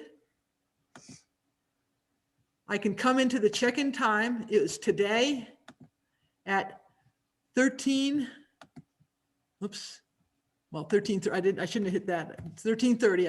I can type over too.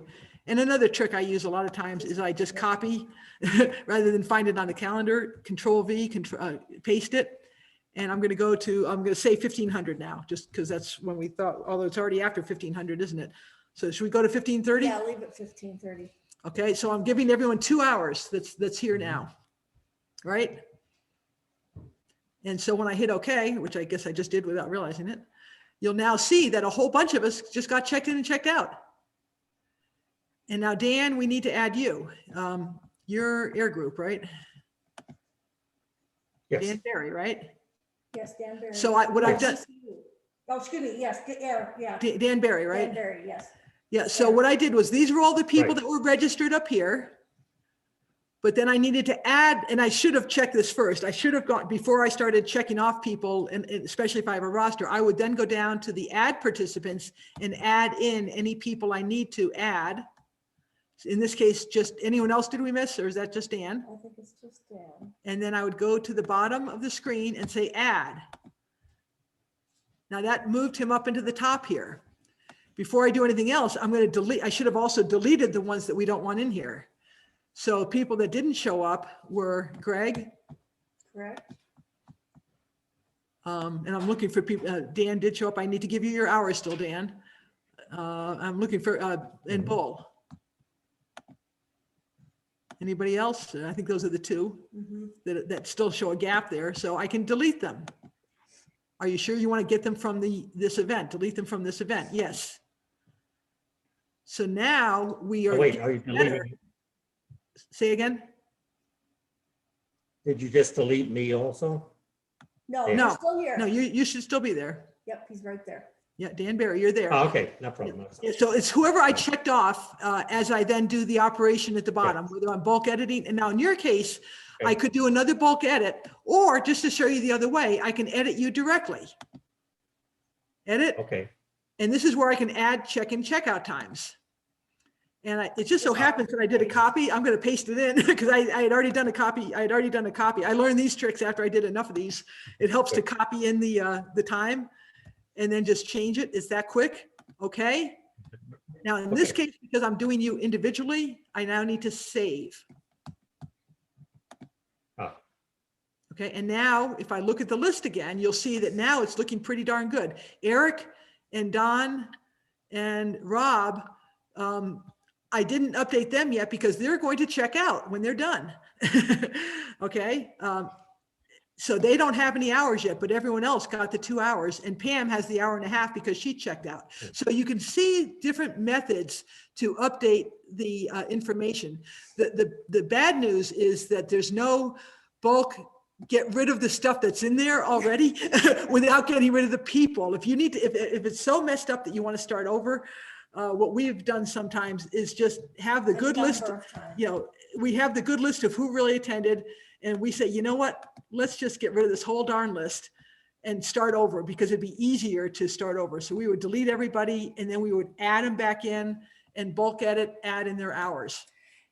And I'll tell you that, this is Heidi talking, that I've been doing the mission entry. Peg has been doing the trainings. So with the missions and getting the sign-in sheet, it is, everybody's seen what the sign-in sheets look like as far as everybody's handwriting and whatnot.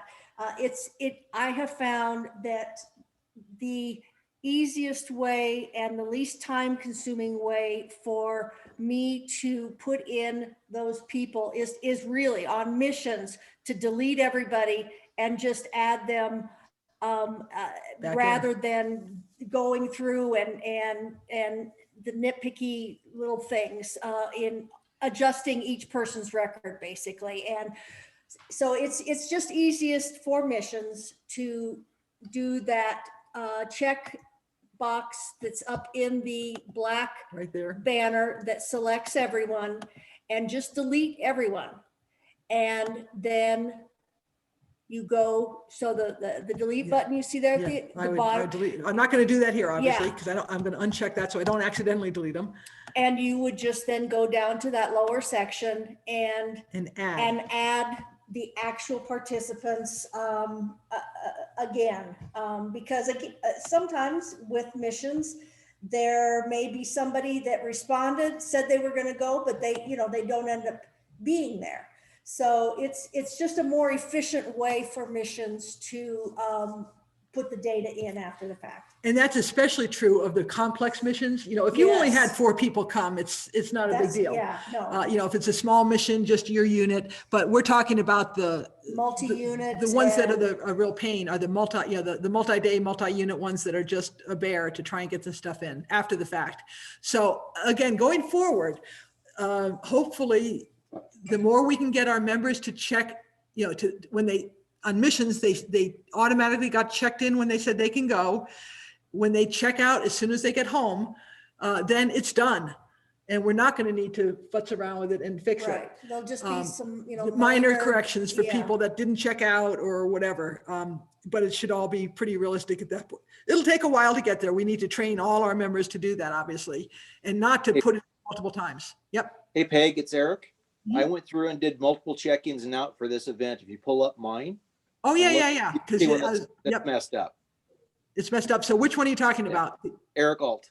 I know. Yeah. Eric, which event? Now, this meeting, Oh, this meeting. this Oh, you were meeting, just- I went in intentionally, made a couple mistakes. in Oh, there. you screwed it up on me, huh? Yeah. Oh, thanks a lot, Eric. You Just did so that on you know. purpose to make me have to fix it, huh? Sometimes Oops, there's- sorry, I missed the participants. Yeah, that's coming back into edit participants. So now, Oh, yeah, look at Eric. on yourself, you mean? Oh, I thought you did everybody. Oh, thank you. Okay, just yourself. Yeah, Okay, just good, good, Yeah, good. just me. Okay, Go just in. you. Hit edit on that one. You'll see I Yep, checked in a couple sure. different times and Yep. did a few things for you. Yep. So, and that, thank you. This is Great good because I example. want to show you. So I wanted to edit Eric because it looks like he screwed up, right? So now I've got each one of his. So here's the 1330 to 1503. And this is the one that's bogus now. But you'll also notice down here, we have 1.55 hours. These are decimal hours. So I guess 3 minutes turns into 0.05 hours, right? And that's okay. But just be aware that if you have to change this manually, you can. But first remove or do what you need to. So in this case, I would remove this check-in, right? Because we don't want that. Correct. Okay. Now, if I simply edit this and say, you know what, I'm going to even them up with everyone else and make it be 1500 15:30. or 1530. Well, no, let's say he left early. Okay. I just want to show you. So Okay, you're all right. an hour 55 down there. It fixed it down here for me. But it doesn't always Well, for some reason. It depends. Yeah.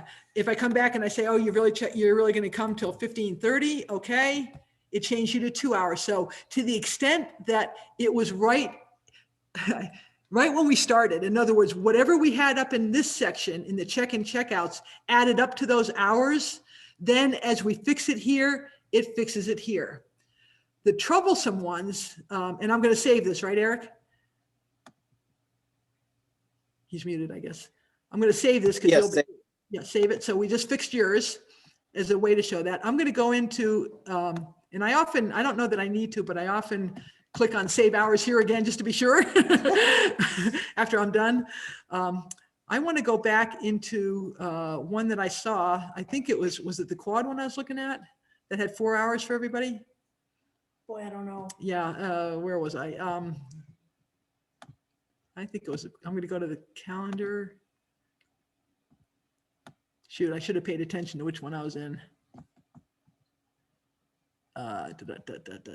Give me a second here. February, was it February or did Quad have a recent one? Is Training? this a mission you're looking No, for? a training. Oh, Let me go back to January probably. What color is Quad now? You changed. Oh, there. No, that's not them. Oh, shoot. All right, I'm not trying one other way. I'm going to use the review update existing events. It may not have been Quad, but I think I came in here. That's not happened yet. So it's not that one. All right, I can't remember what I did. Sorry. But what I was going to show you, if I can find a different one, let me just randomly pick one and see what happens. One that's already happened. I'm going to go back to February.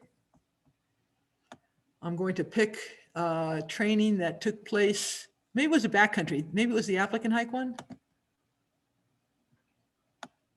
Yeah, okay, good. I'm going to edit this one. Go back to participants.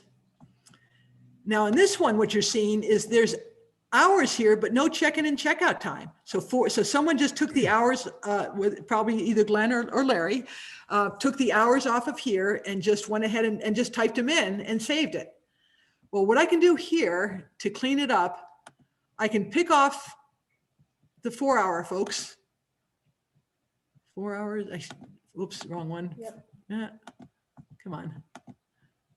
4 hours, 4 hours, 4 hours, 4 hours, right? So I'm picking off all the ones that have 4 hours. Bulk edit. Hours, you're gonna love this. -4.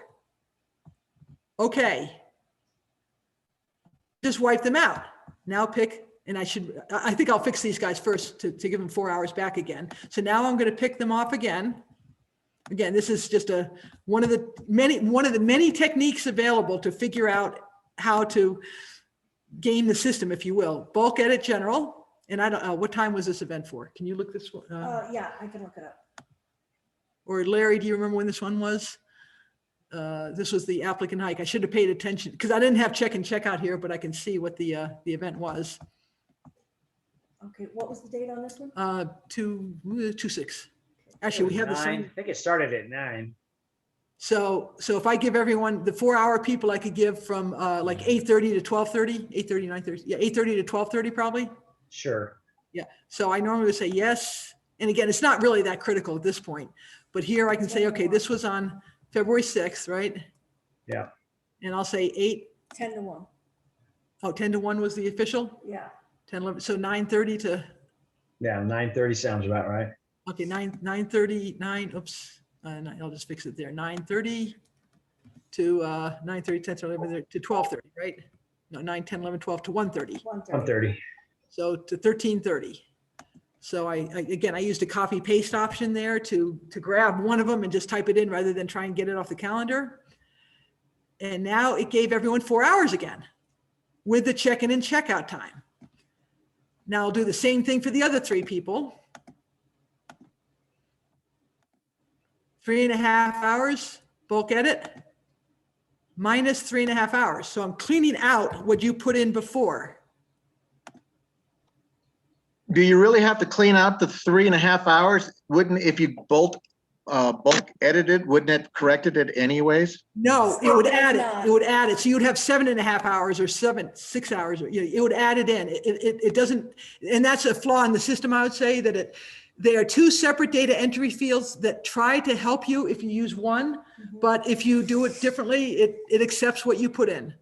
So that's what we have learned in the myriad of these that we've done. And again, I don't know if I need to say attended, but I normally do. And on this one, I'll give them from 9:30 to 1300. So I'll use that same copy paste that I did before, 9:30. And in this case, because it was only 3.5 hours, I'll make it 12 o'clock. And your attended actually didn't get. Oh, it didn't click. Okay, yeah. I don't know if it needs to or not. I never, yeah. So yes. Okay, so now I'm giving them 3.5 hours. But yeah, had I left those hours there, it would have doubled it up. 22.5. Oh, sorry, 2.5, I screwed up. Well, so that's a good example. I screwed it up. So now I'm screwed. I either have to edit them individually. So I should have checked myself. It should have been 1300, not 1200. So 13, okay. Again, you'll see how tedious it is. So it's worth it to take the time. Why don't you talk about this? Oh, yeah. So who am I on right now? I'm on This is Phil Davis. So for him, I'm not going to do anything else. I'm going to save it. Pretend he's. I'll do a different one. Yeah. So then because I was curious if I had anyone that might have been. Yeah, Rob's on this training, right? So Rob, we're going to pretend that Rob Dunsmore, who's probably not on this meeting, but we're going to pretend that he was the team leader. So I edit his time. I give him 1300 the way I should have. You can also, at this point, when you're editing the person, you can pick off and say they were the instructor or an assistant instructor. Those are pretty much the only things we really care about, or a team leader. But this is how you would identify who the primary instructor was for this particular training. Okay, I'm not going to save it for him. Why don't you? I'll save it so that they show it. can Okay. see- They can see what that's like. Okay, so I'll make him be the instructor. What I should do is go back into whoever the instructor was and fix them, but that's, okay, save it. And you'll see it showed up right there. He's been listed now as the instructor. And then I would fix Neil because I got his time wrong. Edit, 1300. You can see we've done this a few times, right? Okay. save. You do it to remember on the individuals to save it. And now, just because I don't want to have this bad date out here, I'm going to take instructor off of Rob because I don't imagine he was the instructor. So I'm just coming in, I'm not changing his check-in, check-out, but I'm coming down to here and getting rid of that. Okay, save it again. So again, there's multiple ways to fix this data. I think a few of you have already learned some of the reports that you can run. And sometimes that helps you find the mistakes, or like one of you said, once you're all done, save the hours. When you view it, you can see what the total hours are, 26.5 hours. Does that match to what you thought you should have? The number is 26.5 hours. So it takes practice is all I can say. And it takes making mistakes to get yourself to recognize the easier ways to do it, but there are many ways to do it. You just have to watch out for it. I know that's a lot there that a lot of you haven't seen yet. Some of you have been in there, obviously. The sooner we can get our members to do their own check-in and check-out, the less this will be an issue, and it'll just be minor editing to fix those anomalies where someone didn't check out or checked out twice. And to the extent they did multiples, those are the easiest ones to fix, quite honestly, because like we saw with Eric, well, I'm on a different one now. Wait, sorry, I'm on a different one now, so I can't see it with Eric. But to the extent that you go into someone and they had multiple entries here, you remove the bad one. It's that easy, and then save it. I know that's a lot. Any questions on that? Are we okay that the total hour says expenses at the top and not hours? Yeah, it's not lined up right. Okay. Yeah. Yeah. You're talking about on the maybe the screen here. Yeah. Yeah, it's not, that's a mistake in VR that actually it is lined up, but it's wrong. You're right. Yep. Yeah, we haven't, the system does handle expense reports and things, and we'll probably look at that in the future, but we have not played with that at all yet. More for missions when you have to have reimbursement. Or Question. who's that? Tom. Go ahead, Tom. So Southern Unit's got training Saturday. Yep. So are people, when they leave the house, they should check in? Yes. Okay. So you want the travel time too? Yes. Yeah. Okay. We'll work on that maybe. We'll see if we can get enough. And then when they get home, check out. And the only thing to remind people, sometimes you leave and you don't go straight home. So what you should do is adjust the time when you check out to reflect when you would have gotten home. To be fair, you don't want to add those 2 hours you went grocery shopping and Okay. it's errands. Okay. Thank you. Yep. Yep. And again, this is a work in process. This is something new for a lot of people. It's going to take some time, and all we can do is hopefully get you guys to understand the benefit of getting people to do this, and then that saves a lot of work after the fact. And I'm glad Heidi, Dee Dee was able to indicate that we're good with leaving the odd minutes in there and all that. That's a huge help. It's going to really help. And I think I mentioned this last time. Even just checking out, it's a huge benefit for you as either a trainer or a unit manager or a dispatcher, as well as for the deputies, to be able to come in here and look at these things and see, yeah, you guys got home okay, especially on those late night missions and things like that. Okay, one other thing I'd like to talk about, I know we're just about done here for the time that we wanted to allow for people, but just talking about editing missions. Again, missions and trainings are the same data in the system, but there's different data fields that you might want to put in. So I'm going to go into a mission, review missions, and I'll just pick, actually, I'll pick this big bug vehicle because that does have it. Oh, it was a standout. I don't really want that one. Did that happen that quickly? Oh yeah, so that happened way too quickly. Okay, let me go into, okay, here, we don't have a time yet. So this was an air group, I believe, the Rainbow Family Gathering that occurred on the 12th. You'll notice, well, I'll go into edit it. It has the task number, the DR number, 21 here, et cetera. Heidi has actually been copying after a call out, after she sees a call out here, she copies the text of the call out and puts it in as the text in that body where we normally would put in our, the stuff on what we're training or anything. And to the extent there's multiple call outs, she actually, you'll see it pasted in here for the same DR number. I'm going to go into edit mode to show it to you better here.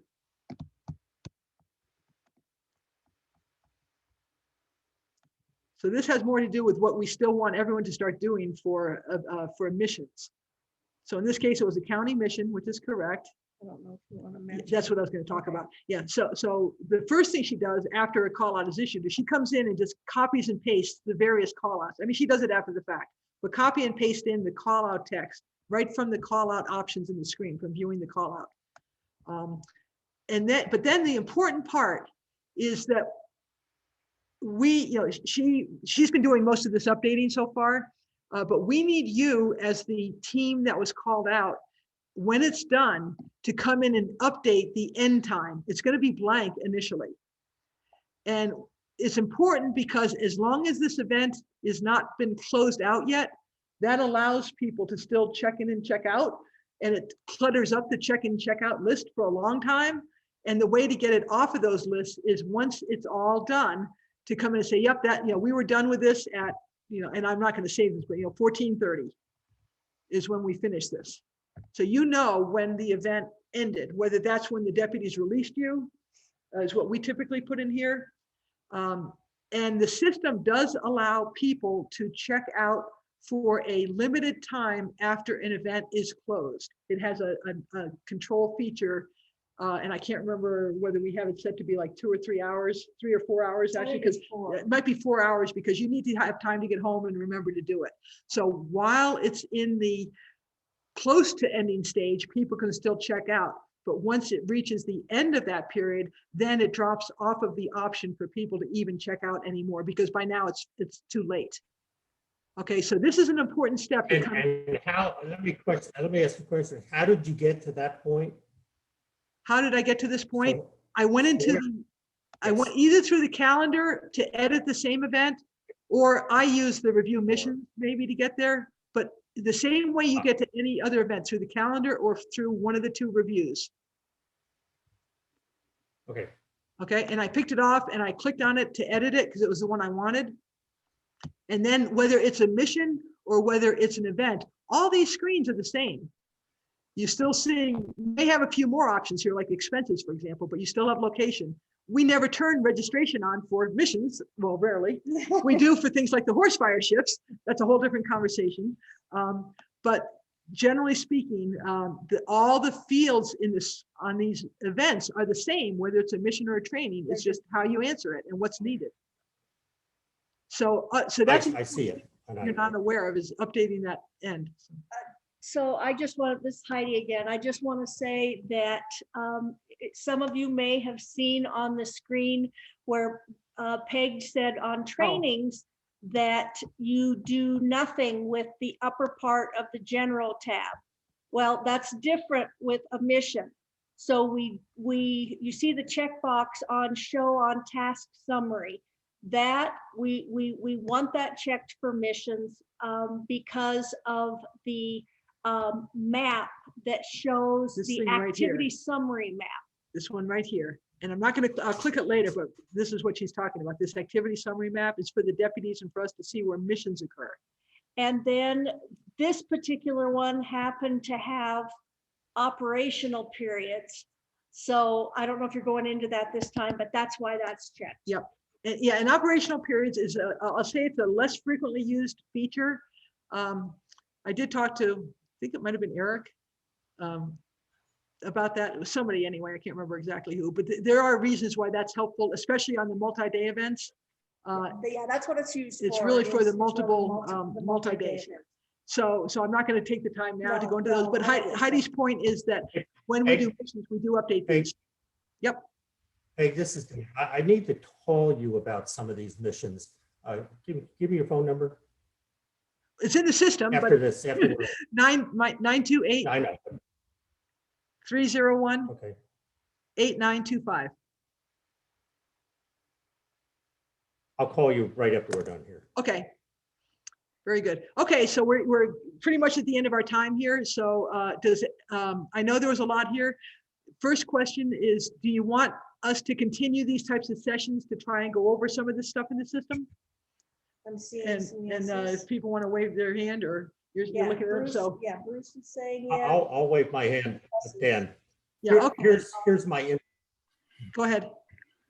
here's my input. These are very, very useful. However, they're too long. There's They're too too much information. Yeah. It's like an hour, my head is just.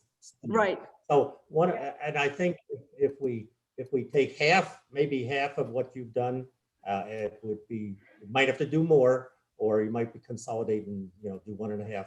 But I'm honest, I've considered myself very computer literate, but after the second hour. yeah, you're shot pretty well. Yeah, understood. And we just threw a lot in there at the end. And the challenge, of course. The same with the last one, but they're very useful. I would not stop them. Okay, good. Okay, so the challenge, of course, is just finding good times Yes, to do it. and I just want to say as well that if it's just all blurry to you and you're just not understanding, please do reach out to Peg Either or of us, I individually, and we'll go through whatever it is that you need on a one-to-one basis. Yeah, I think that might be better in a sense, that now that we have some of the basics and some of us are using a portion and somebody else is using another portion, Right. is to keep doing that and maybe just having a Zoom with that particular unit, to kind of speed this process up. We just too many people, too much time trying to do everything, and we just need to pick on some subjects. Yeah, and along those lines, Larry, what I would also ask is that, so if each unit, I don't know if you want it to be the unit manager, or within your unit, identify someone as your primary VR contact, maybe Yes. your primary VR user, if you will. And then you guys within your own unit coordinate what you need and let us know. And we'd be happy to set up one just for your unit that covers your specific situations. And Yeah, I still, think at this point that might be better. yeah. And again, the challenge now, and I know this happened today for sure, but some of you, this was old hat. You've already done a bunch of these things. And so it wasn't that necessary. For others, it's like, what the hell is she talking about? Yeah, it's just a lot of us, for us, it's just cleanup stuff. Yeah, exactly. And that is important for you. So, That's right. I hope we're it's not giving it not an a- emphasis, so we're not doing it. And so we need to do that. Right. And so one of the things I knew I wanted to cover with everyone was some of the things that we hadn't really talked about, was some of the important fields to fill in when you are creating events and things like that. So it is cleanup at this point. Yeah. Bruce McDowell has a question. Okay, Bruce, go ahead. Just a quick comment. You may already have done this, but it may be useful to have these Zoom meetings and trainings after you've done the step-by-step and put it into resources. So if we have a chance to look at that, read it, go over it, then if we just have questions about some things, it might be shorter. Yeah, and that's kind of what we had said for this one. We had asked everyone to go to the resources. And I know you weren't able to make the last meeting, Bruce. Right, I But was. we had said, go to the resources and print off and read the how to create an event, which covered some of this, but it didn't, that we're still developing those, trying to get a step ahead of everyone. So as time permits, we're adding more to them, like how to do the file uploads and things like that. So yeah, I agree. The more we can get people on the system, the more targeted their questions will be, and the more targeted we can make the training to smaller groups. I even could envision something I've talked to one or two of you about, but as I just said, if you can identify a primary VR user within your group, what we might find helpful would be to meet with that small group, and we show you at a faster pace because you're further along some of this, and then you work with the other people in your unit that you need to then train further. That would be ideal. Yes. So with that, I will ask each one of the unit managers to take that upon themselves. And if your manager is not here, that whoever is here for your unit, please talk to your manager about that. And then just shoot us a quick email, say, okay, this is who we've identified as our primary contact. And then maybe that's the best way to start. And if your unit says, we really want, Heidi and Peg, we'd like you to work with us on this, that's perfectly great, but if you don't, if we can work with the one person that's done more already and made it quicker, then all the better. Okay. Hey, Peg. Yep. One of the problems, this is at least for me and my perspective, this is like trying to chase a skipping rock, because you go to one thing and then you change it, then Dee Dee changes it, then you change it. And for me to understand what's going on, I thought today was going to be talking about entering people's certifications, and it was all about the events. And as far as things that you're talking about, what am I not? Do you want to not listen to me? Is that what the face is for? Oh, no, no, we were confused about why you thought it was about certifications, because if you looked at what the event was on the calendar, the faces were because of that. Sorry, I didn't know. I forgot that you saw the face. It's like, so if you went to the event, the name of the event was Management Training Events. Step-by-step review of creating and updating events in VR for both trainings and missions. Yes, that's how we describe the training. Yes, and then you talked about check-in, check-out times. Yeah, that's the participant check-in, check-out times and attaching files. Right, but I know nothing about, there's been no instruction about check-in, check-out times, how to do the roster in there. Or is that the part where you're referring, you need to go to the dashboard and read all the stuff to update yourself? That's what we showed you earlier in the session. That's what we went over today, Ryan. Okay, I'm wrong. Thank you. No, that's okay. It means you probably haven't, you're one that probably hasn't played with it, so we went a little too fast for you. And that's fine, that's understandable. So we did go through how to record check-in and check-out times. It was, I'll say convoluted because there are so many variations to that. But prior to that, I attached rosters to the system. I did file uploads and things like that. We did not talk about certifications. That's correct. That was meant to be a separate session because we didn't want to put too much into this one. All right, my bad. No problem. But we'd be happy to work with you on that, Ryan. Okay, thank you. Okay. Okay, so based on that, we're not going to schedule the next meeting yet, but I will ask, as I said, for the managers to let us know what you would like to do next within your group, and if we can combine some, that'd be great. If we can get the primary users together, that would be great. We'll work it out through some emails. So Heidi and just email Heidi and myself, and we'll work it out. Hey Peg, this is Bob Gravel. Good session today, but just a follow-up question from our last training. Ryan kind of touched on that with asking about the certifications. Yep. We have our members going in, entering their certification items in there.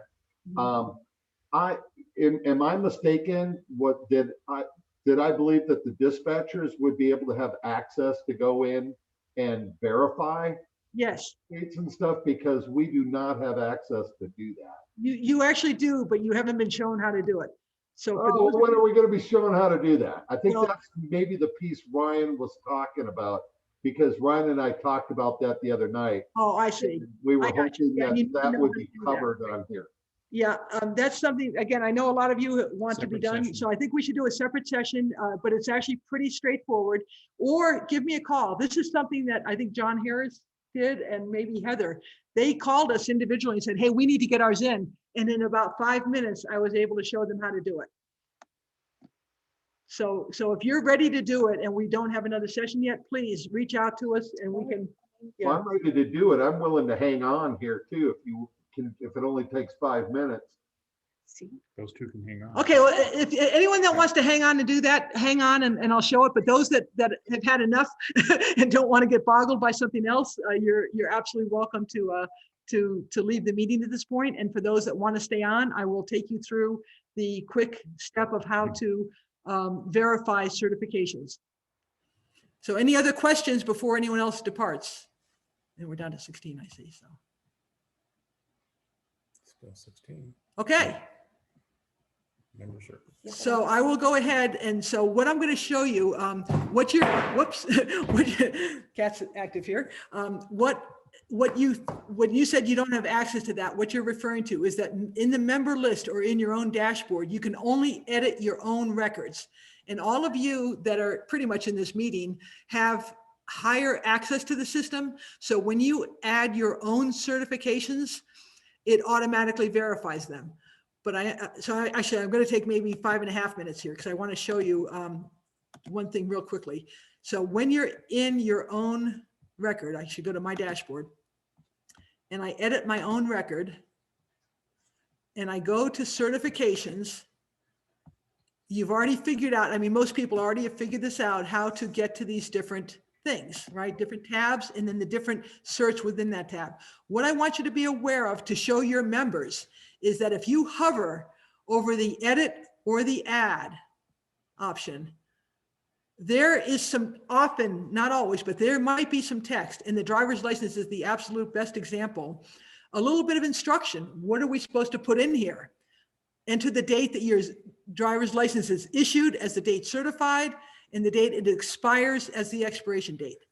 DD needs this to verify that you have licenses. If I look at auto insurance, hover, enter the date that your insurance policy is effective as the date certified and the end date as the period end date for the expiration date. So hover, just teaching them to hover before they put it in. I'm going to go to research, edit, enter expiration date as 2 years from date certified. So we're trying to give you a little bit of a guidance as to what you need to put in, because we're looking at the honor system here. You're putting things in and you need to enter that expiration date. So that's just for you to do your own or to teach your members on how to do their own. But now that your members are doing them, the way you would verify them, which is your real question here, is you come down to this menu pick at the bottom called Member Certifications. Okay, down near the, in this, and only you guys have access to this. Your members don't see this whole menu pick down here at all. So Member Certifications, oops, not sure why it's doing that. So on Member Certifications, and I'm going to hide this sidebar for now, this has all those same groupings. So if I want to work on some of the FEMAs, for example, and I have a way to know that people really did take their FEMA, when I click on it, I click on the grouping FEMA. I then click on the certification I want to work on, you know, FEMA 100. I have a tab that shows me everyone who has put in a certification. And you see down this column of verified. To the extent that it's a yes, that means either you guys put it in or it's already been verified. But I see the no's. Well, it's a little bit tricky here, but you would have to pick off your people.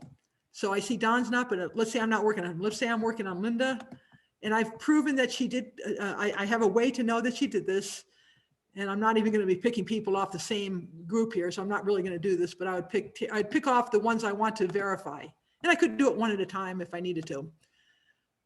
And I would go ahead and I would edit the details, and I would just click verified yes, okay, and I'm going to cancel because I'm not going to do that for these guys.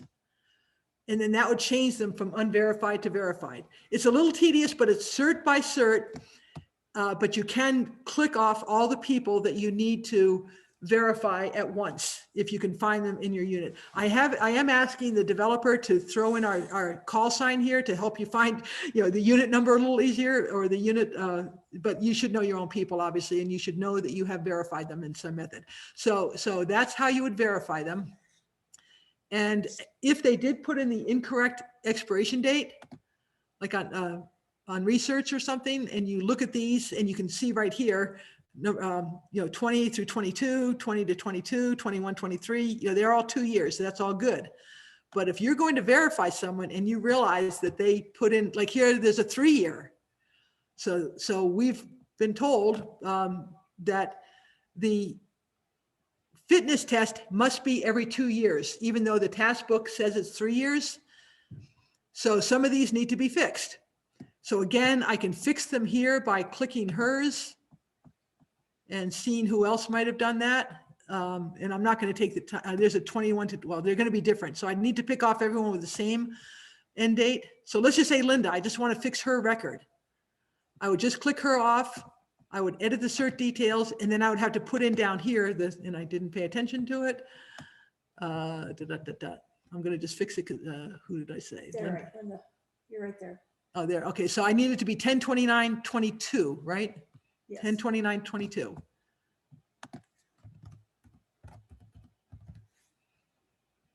And this is going to, well, and I don't know if I should verify hers because I don't know that she really took it then. So I'm going to not verify it, but I'm going to update her end date, her expiration date. So this is your methodology as dispatchers or system users to work on the certifications. Again, the more, to the extent that you have a classroom for one of your, you have a land nav class and maybe 20 of your people attended it and got signed off. You could actually go into the not certified, find the 20 people, give them a checkbox, and then certify them all at once. Just update it, add certifications for everybody you checked off, and you would be using that, you would enter the same date and the same expiration because they all took the course at the same time. Obviously, that doesn't work when they're individually done on the task books and things like that, but for the ones that are done through classes, that would work, or bloodborne pathogens or something like that. One other quick comment to make to your members, this VR Academy tab that has in it the courses that are now being done for SAR Basic, members should not be updating their own certifications for any of these. These come in automatically from the system when the member passes the quiz for that course. And I've noticed some people are updating this manually themselves. So we'll be circling back with you for people that have done that and cleaning that up. But nobody should ever manually enter anything into the Basic Academy fields. Okay, is that enough to get you started? Okay. All Yep. right. That looks good. Okay. Okay, good. All right. Any other questions? Are we good? Okay, well, thank you all very much for your time. I know it's valuable, and I know we went a little long there, and we will try to set the other ones up to be no more than an hour and really minimize what we'll cover in that session. And again, get your managers to let us know how your unit wants to proceed with follow-on training here. Whether you want us to have a special meeting just for your unit, or whether we can bring the VR gurus, if you will, together and do it as a small group and get that all set, or the whole group again, whatever is appropriate. Thank you very much for your time. Appreciate it. Oh, Dee Dee, go ahead. I just wanted to say thank you. Oh, you're welcome. Thank you. Appreciate your taking the time to sit in on these, Dee Dee, and offer your words of wisdom, because we always learn something new from you too. So that's very valuable. Thank you. Yes. Thanks, everybody. Thanks, Okay. everybody. Bye-bye. Bye-bye now. Bye. Recording deal. I'm letting him stop. We're dropping down to 6. We're down.